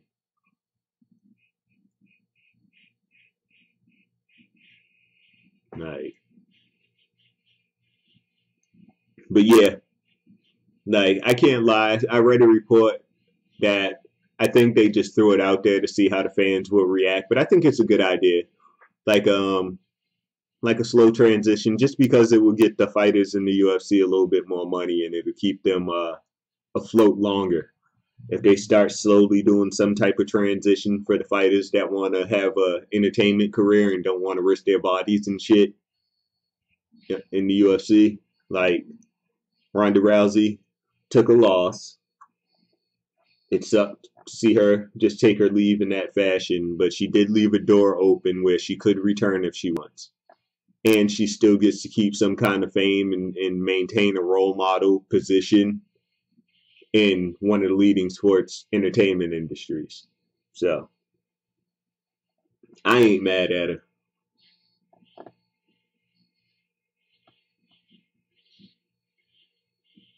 So, yeah. Oh man, I wish I could find it. Oh man, like, in my opinion, like, I could only be as honest as I could think. Kevin Randleman, Rampage Jackson, and Bas Rutten. If it wasn't for those three dudes right there, I don't think the world would have been so entertained by MMA or the fighters. Like, I don't think people would have even took the time to really know who the fighters were. Like, really think about it, right? Does Bas Rutten have the type of personality of somebody that could whoop your ass with chopsticks? Like, does he really have that? Would you just meet him, and if you didn't know him from what he, showed everybody what he could really do, you would just be like, yo, this is one of my funniest homies right here. Like, you would never think he was the most deadliest man in the room with the way he presents himself. But yeah, injuries fucked him up. But I'm just saying, like, their off-camera work, or not off-camera, they're out of the ring work is really what kept attention in that world, the MMA world. Because think about it. Kevin Randleman, he was a funny motherfucker. Him and Bas Rutten used to go back and forth and do some of the funniest interviews worth watching still to this day. Rampage, he would get on the interviews and he was all young. And you know how young niggas are. They got some money and they could fight. Them women are just, yeah. So, yep, and he's the same. So, yep, that's what I say. Like, some of these motherfuckers really put in some extra work that paved the way for some of the weird shit that you see or the entertaining shit you see. Put Bas Rutten in the commercial. That would be one of the best commercials that you ever had, even if it doesn't maintain to nothing. Like, telling you the last commercial I seen, right? There was like, he's coming out the supermarket, Bas Rutten. He's coming out the supermarket, right? And he's holding his groceries, and somebody is on some trying to fight him shit. So he stops, he looks at the camera, he's like, hey, when you find yourself in this situation, what you got to do is this, and he says the sequence he's going to do that requires you to handle the dude, and in between handling the dude, like in between dropping the dude, you turn around and you set down one bag, you drop him again, then you set down your other bag. So he says the sequence, does exactly that, then somebody else comes, and he was like, yeah, now using cans can shatter anybody's jaw, some shit like that. And you know the way he talks, it's all funny and shit. So then the other guy comes and he whoops his ass with the jaw, and there's just some guy standing there in amazement. Then he's like, then another motherfucker pops up. He's like, oh, excuse me, sir. Just remember, everything is a weapon. And da-da-da-da, goes into detail, whoops the dude's ass with the shopping cart. Like, just stupid as fuck, yo. So, yeah. I like the commentators that were fighters that got a personality to them. Like, one of the things I don't like is how Joe Rogan, like, I think Joe Rogan should be able to get a slight pass on some of the shit he says because he's a comedian.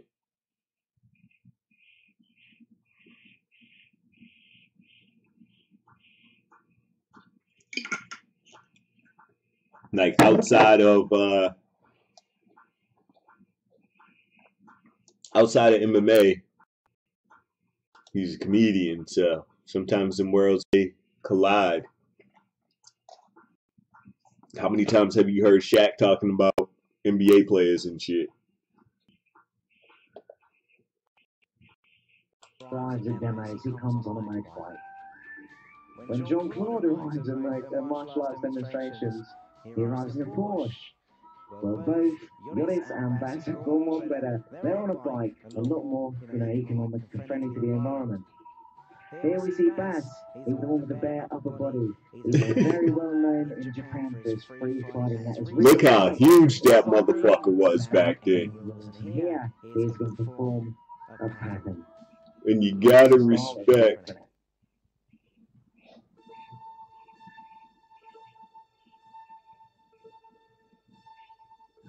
But what was I saying? You gotta respect that even when he had to fight in competition, where he couldn't use closed fists, he taught people the technique he used.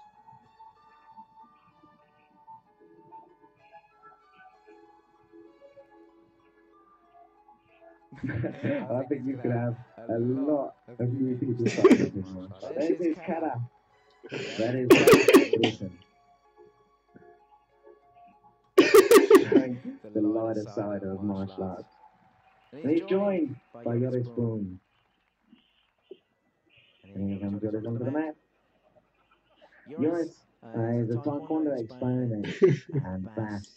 Yeah, that's what I'm saying. Look up his videos, and he even taught people how to strike like that, so they don't fuck their wrists and arms up.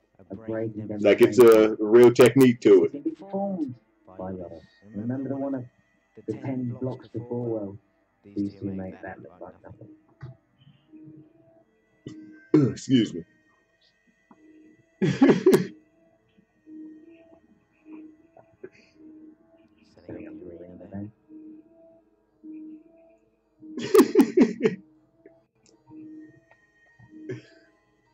Like this big goofy motherfucker.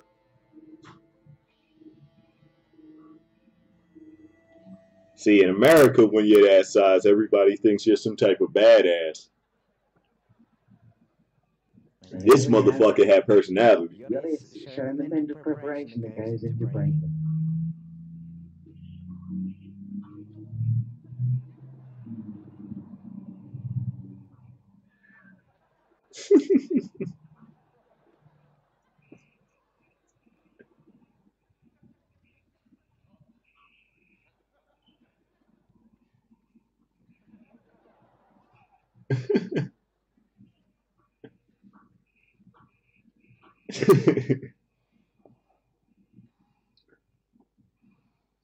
Why be serious all the time if you don't have to, right? That looked like a very hard break by Yoris there. A lot of mental preparation into that. Yuri! And here we have a breaking demonstration. Oh man, when did we break boards? I think I was in high school when we was breaking boards. Yoris just gonna be able to hold the board. Like, out of everybody, there was only one person that had to do it multiple times.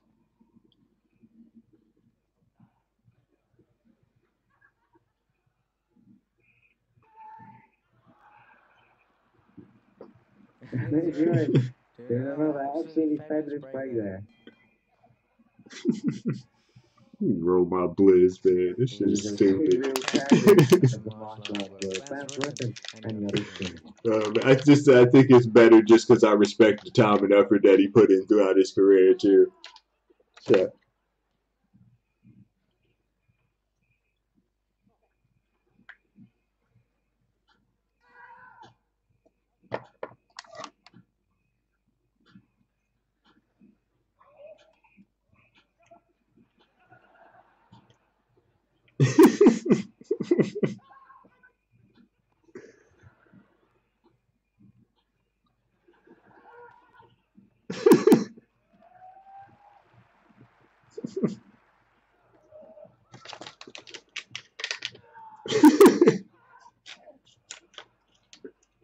Here we see Baz explaining of the Nunchucky there. And Yoris explaining of the bread rolling. Attack this motherfucker with a bread roll.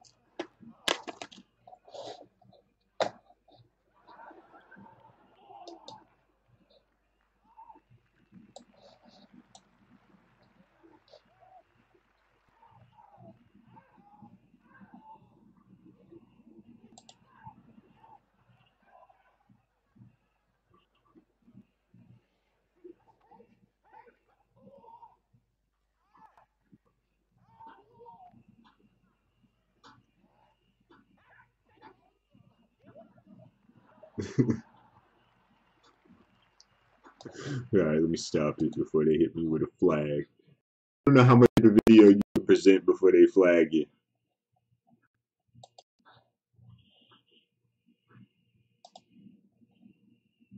I just know I don't want to start another channel right now. But,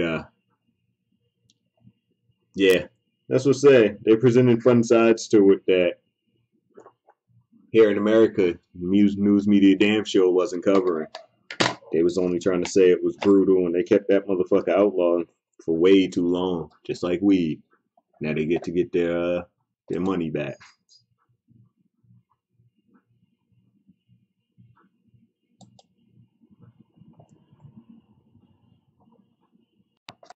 Like, even Chael Sonnen. I fucks with Chael Sonnen because he just, you could tell he's a wrestling fan.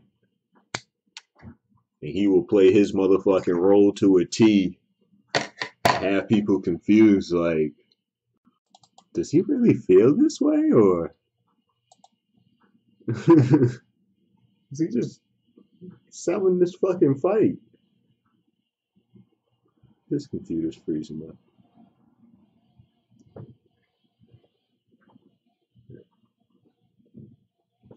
He was one of the first people to take Anderson Silva out of his fight game.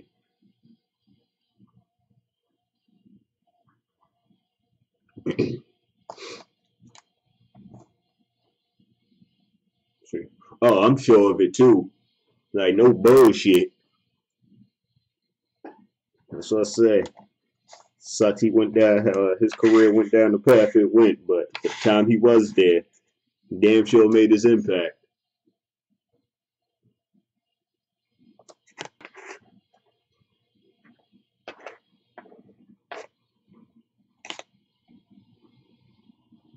But, hey, at least he wasn't one of these fighters that fucked himself over trying to fight through injuries and shit also. He knew when it was really time for him to take his leave. And I'd rather he went out the way he did than under fucked up circumstances. It was good to see Matt Hughes in front of the camera the other day. It's been a while. Nobody thought they would ever see him in front of the camera again. And he made it to the Hall of Fame, so yeah, shout out to Matt Hughes.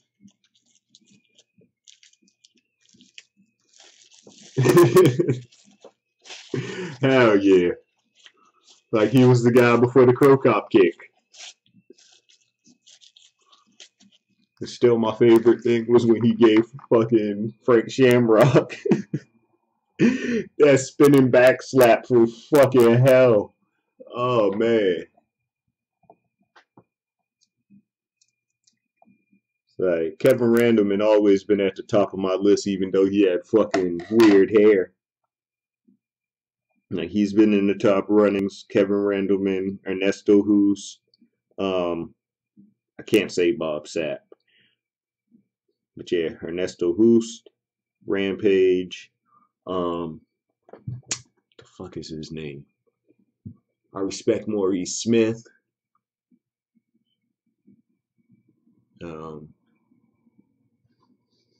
Damn, there's another black fighter from back in the day. The fuck was his name? He was he made it to be a champion. I forgot what his name was. He was from the UK, if I'm not mistaken. Used to wear some ugly ass shorts. I forget what his name was. But yeah. Hell, even Carlos Newton. Even that thing. Yeah, Carlos Newton. I think Matt Hughes beat Carlos Newton for the belt. Because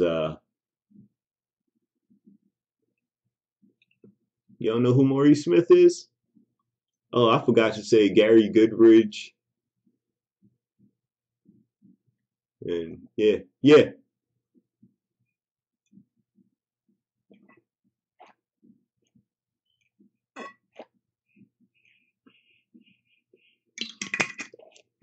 I forget who he beat to become the champion.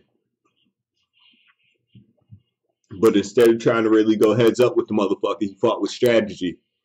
Was able to wait for the motherfucker to be all tired. I want to say it was Mark Coleman. But if I'm not mistaken, Maurice Smith fought Mark Coleman for the belt. And Mark Coleman, remember, he's the king of ground and pound and knocking you the fuck out. So, with his style of fight, he Crazy Horse is one of my favorite motherfuckers to see in front of a camera. But yeah, instead of just trying to exchange through the whole fight with Mark Coleman, he let Mark Coleman throw himself out, and then he wrestled him for the win. But yeah, check, man, Crazy Horse is that dude, yo. Remember him and Vanderlei used to go at it. Like, them motherfuckers, I swore they was going to end up in the news report in the back alley somewhere. So, hell yeah, real hood nigga that was knocking motherfuckers out. I forget what his last case was that I seen he caught, but it was some wild shit.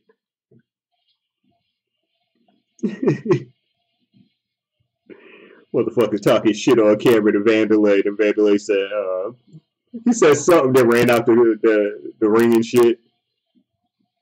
His referee intros, he would be sitting there all stupid and fucked. So yeah, I fucked with Crazy Horse. He was like, yeah, look at this punch, look at this punch. Then they showed a replay where he punches the dog shit out of the nigga. And while he punches him, his body hole turns, he lands on his knee and shit, he making that stupid face. So, like, I think I would have a problem trying to fight him. Like, how do you keep your fight focus fighting that nigga?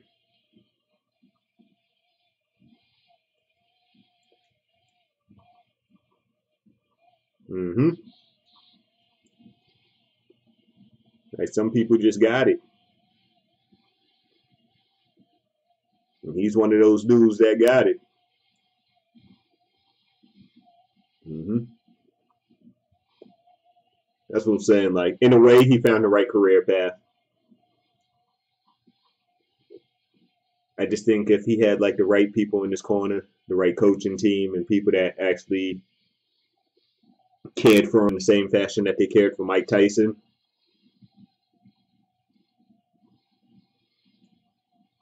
some people just need a little help. Yeah, I think he would be a whole different fighter. Even so, though, that motherfucker's a beast.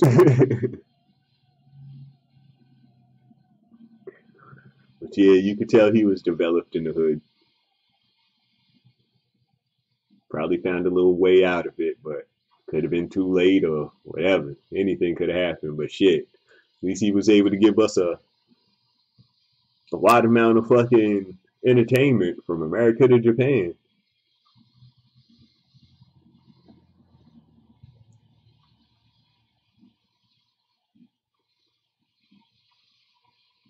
Can't lie, I want to see some of these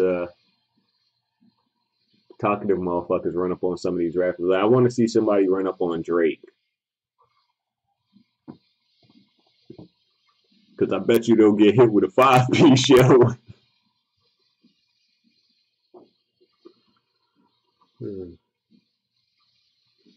Dwayne Ludwig. Isn't he a coach now? But yeah, everybody reports in on that motherfucker being crazy strong. Like, he's one of those that just don't stand in front of his fist. Because he's animated with his fight style. That's what I say. It's hard to fight a motherfucker that you don't know if you about to knock his ass out. Because that motherfucker's just a full-blown goofball.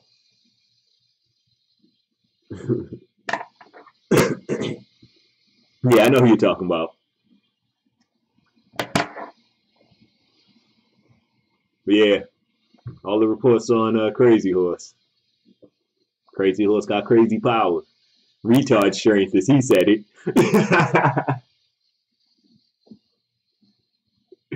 Oh man, I wish I had the interviews just right in front of me.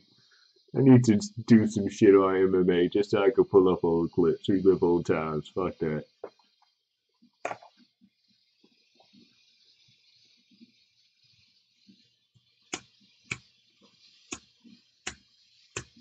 Come on, come on.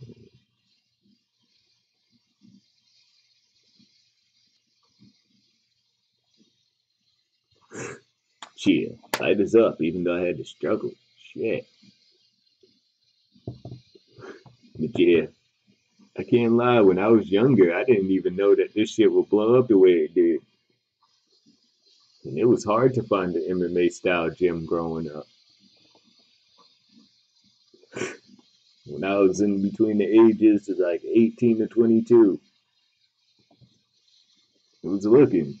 Couldn't find nothing that was a reasonable price though. Wasn't saying I was trying to be some kind of UFC star, but the damn sure wanted to dibble and dabble in that world.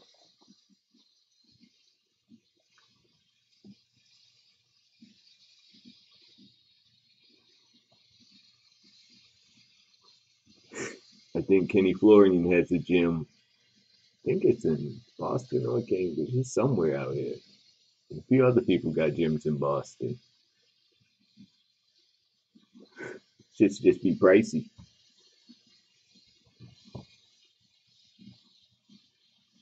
Any which way. The little ones want to try boxing. Every time I show my daughters MMA, they be like, I want to try that. Like, all right, cool. And then the other day I was showing my littlest one something with a female boxer. And just, I don't know, she was like, I could do that. Like, all right, well, and see if I can find something near the house. So that'll be our next venture together. The price is right. Run around the boxing gym for a little while.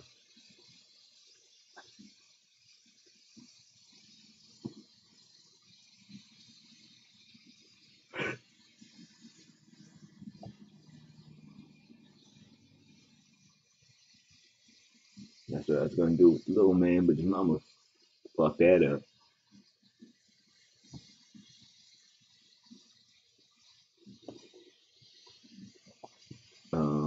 What's that dude's name? Because if I'm not mistaken, one of the broadcasters, one of the dudes that be putting shit together for Bellator, they couldn't come to a negotiation deal with his contract. And a few of the MMA fighters with their own podcast was bigging him up.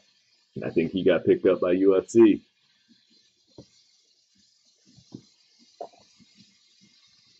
And I don't know why, but like everything in me is like, nigga, you wrong, you delusional. But for some odd reason, I think Volkan's gonna win. Volkan. I don't know why, but I really think he's gonna come off the victor in this fight. Like, and I hear Daniel Cormier. Volkan ain't. Volkan's just another one in the lineup, like Anthony Johnson and them that said they was gonna knock him out. And he has every right to assume so. But the one thing that Volkan ain't is Anthony Rumble Johnson. So Cormier hasn't even felt his power. And the crazy thing about it is, Volkan looks to have the same strength that, what's his name? I forget his name, that he just knocked out to get the title shot against Cormier. Where it may look like a soft-ass punch just being thrown. And I don't know if he just fights with his strong hand as his lead hand, but when he connects, your legs just go noodle out of nowhere. Like, I really thought he was fighting that motherfucker. I gotta look up his name. But I thought he was fighting him for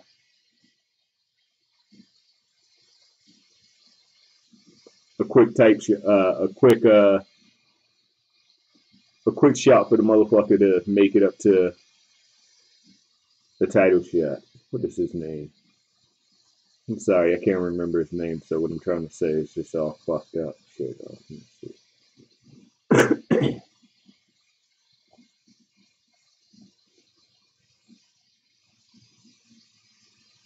Hold on one second. I'm just trying to pull something up real quick. Jimmy Manuwa. Right? Jimmy Manuwa always connects with that left, and it's like his left hand is his strong hand. And he always catches motherfucker when they trying to run away from him because they think his backhand, his right hand is his power hand. So instead of circling to his right away from his power hand, they actually find themselves running into the direction of his power hand where he knows how to throw it the right way, where it don't look like it's something heavy coming at you, but when it touches your fucking bones, you feel it all the way to your toes. And I think Volkan is the same. So yeah, that's what I'm talking about right now. Volkan Ozdemir. Even though I think I'm butchering his first name. Volkan. Yeah, Volkan.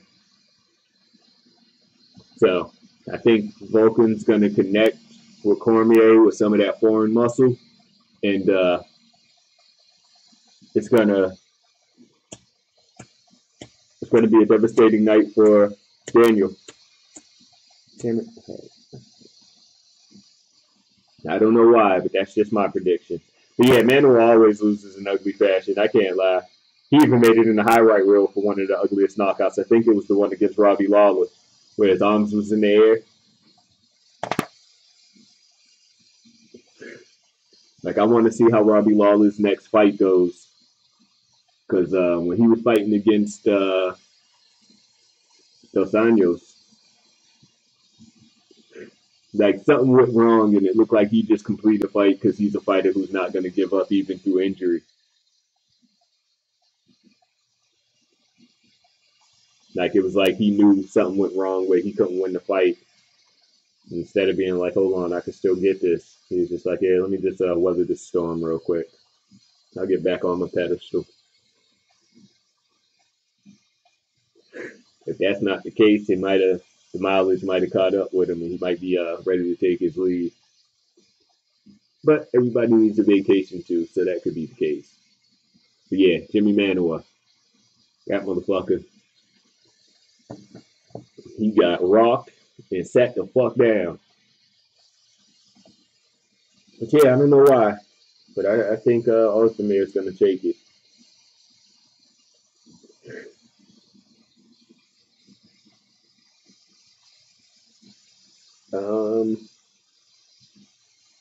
I think he might get like one more shot. And that'll be one of those fights that they're going to let him know, like, this is who you are. This fighter that you keep on showing us, that's not you. Like, that's not the Ultimate Fighter winner that we seen throwing spin kicks and having Dana White like, what the fuck? Like, that's not you. So get out there and put on the show or we're going to have to let you go. You said it in your interview. Sometimes you just got to have a fucking moment. So get out there, say fucking, and put on a show for everybody and be the fighter that you're meant to be. Because one thing that does save some of these fighters' careers is when they be winning them fight of the night bonuses. So, Ryan needs a good show. Something, and that's what I was going to say, something to show he hasn't lost his killer instinct.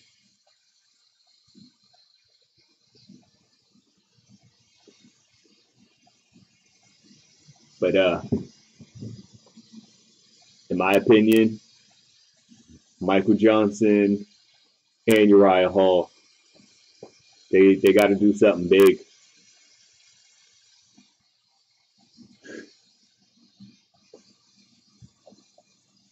I don't have a list in front of me of other fighters I think need to. But yeah, there's a few of them that might not make it through 2018 if they stay on the path they're on. Sucks to see because I respect some of these motherfuckers. But yeah, I think that's something that fucked with them. Like, I don't have that mind state. Like, if we both signed that contract and got to square up, then you got to do what you got to do. But yeah, he need to go somewhere. He's putting too much time in them gyms, too much money in them gyms to be the fighter that don't want to throw. Like, he was doing amazing shit to the point where people was like, yeah, he's going to be in karate movies and shit. He's the next action hero. And he just didn't want to live up to what people thought he was going to be.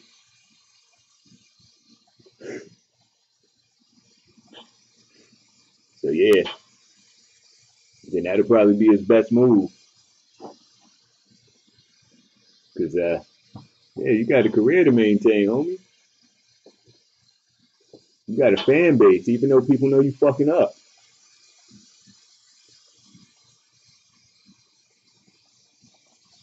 So, I know there's a slim to none chance that you'll ever see this Uriah Hall, but get off your ass, be the new age Wesley Snipes that we know you could be, and get your fucking fan base back up under you, homie. Because we haven't accepted you to be a disappointment yet.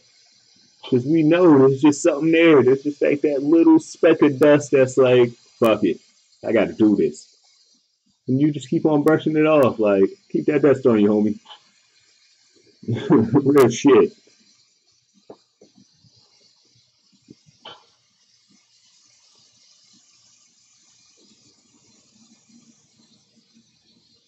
I seen the reports that said that Rose might be fighting Joanna again.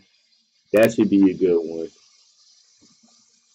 I think one of the reasons I want to see it, because if Rose connects and drops her again, is she going to blame her nutritionist?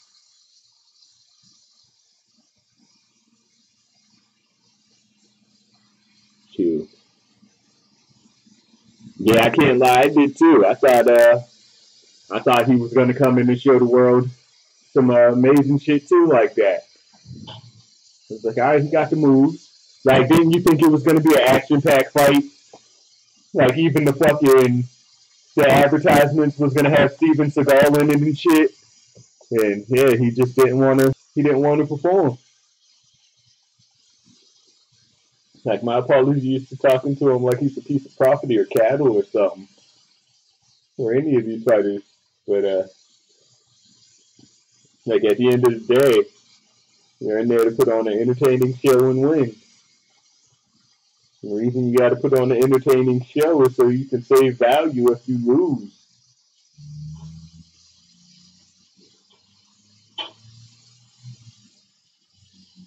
Like, think about this, right?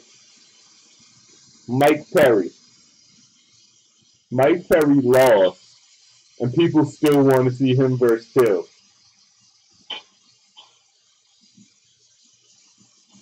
Here's a question. Who the fuck did Mike Perry lose to?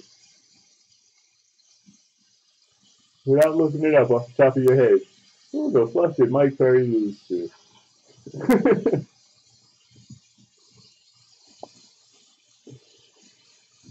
I know there's some money in that fight, even though it looks like Till will come out the victor.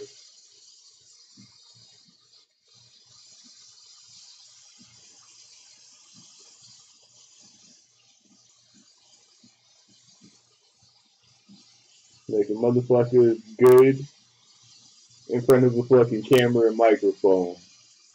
And he puts on a good fucking fight, even if he loses. Like, it's hard not to sell a fight of a motherfucker that's gonna keep pushing forward and just wants to get in there and fight. Just because it looks like a good fight. Yeah, that's my point exactly. You're gonna remember who Mike Perry is. You ain't gonna remember who the fucking dude was that got the victory over him.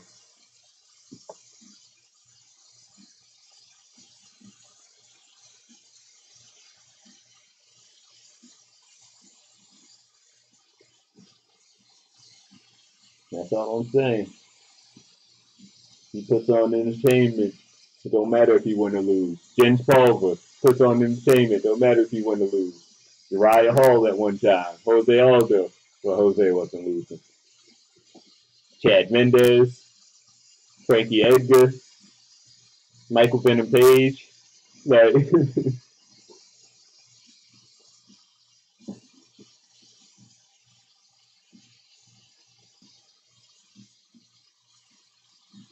yeah. Some people got it, some people don't, I guess. I don't fucking know.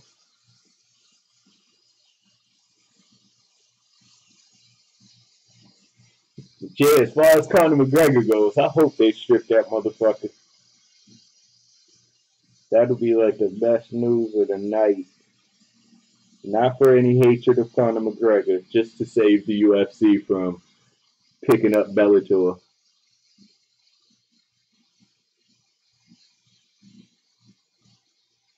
Shoot. But yeah, like, but any which way, the career he laid out, fuck that. Like, if you don't know who Jens Pulver is, I feel like you ain't a real MMA fan sometimes, yo. Like, yeah, he milking the shit out of it.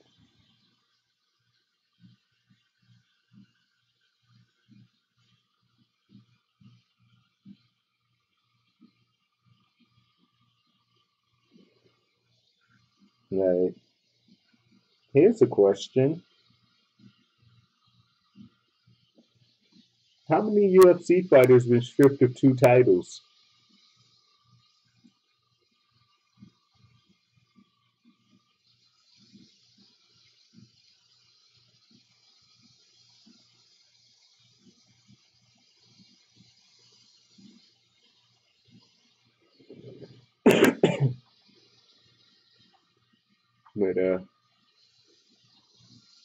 But yeah, man, Jens Pulver, that motherfucker, he was putting in work.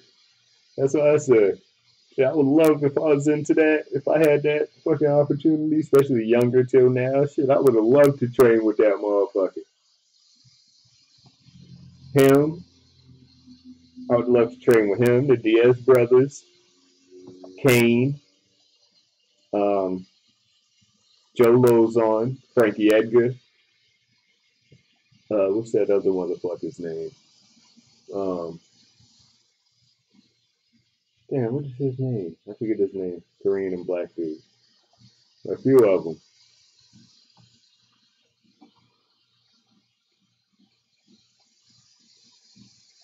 Oh yeah, hell yeah, I know what you're talking about.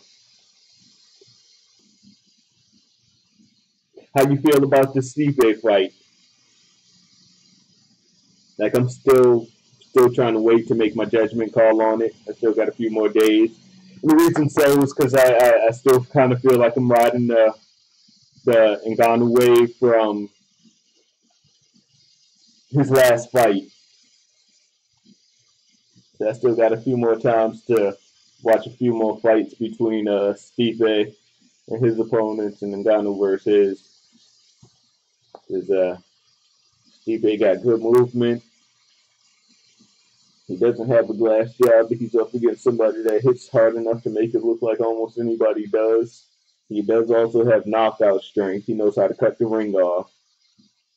So, and he has wrestling on his side. But even though he has wrestling, what's to say that he's going to be strong enough to hold him down? But yeah, definitely somebody going to get KO'd.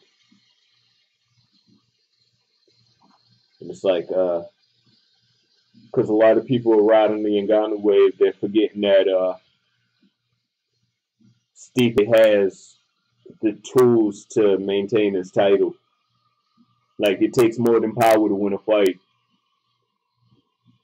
So, like, there's no telling if Stipe is going to be one of the few guys that goes up against Ngannou that knows how to break his will to fight. Like the same with Luke Rockhold versus Yoel Romero.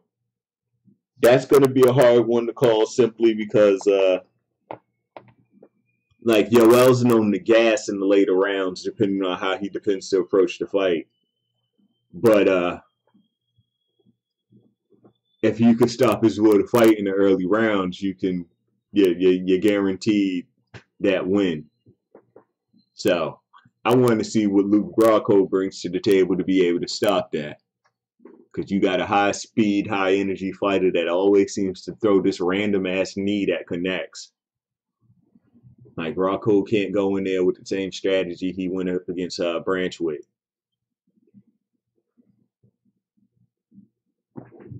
If he does that, then, yeah, his legs might get wobbly. But, shit, I feel you. I'm about to do the same. I got to get up early and take the brat to school. But, yeah, good MMA conversation. So, yeah, I'll get with you sometime tomorrow. And everybody else, hey, appreciate your time. Hit the thumbs up or thumbs down button. Hit the PayPal if you feel like it. Or join my UFC Fantasy League. So, we could pick if we want Ngannou or Stipe, and I don't care who you pick, any which way, I get some points out of it. So, cheer. Y'all figure that out. I'm going to go do stuff, and cheer. Peace, holla, one. I'm out.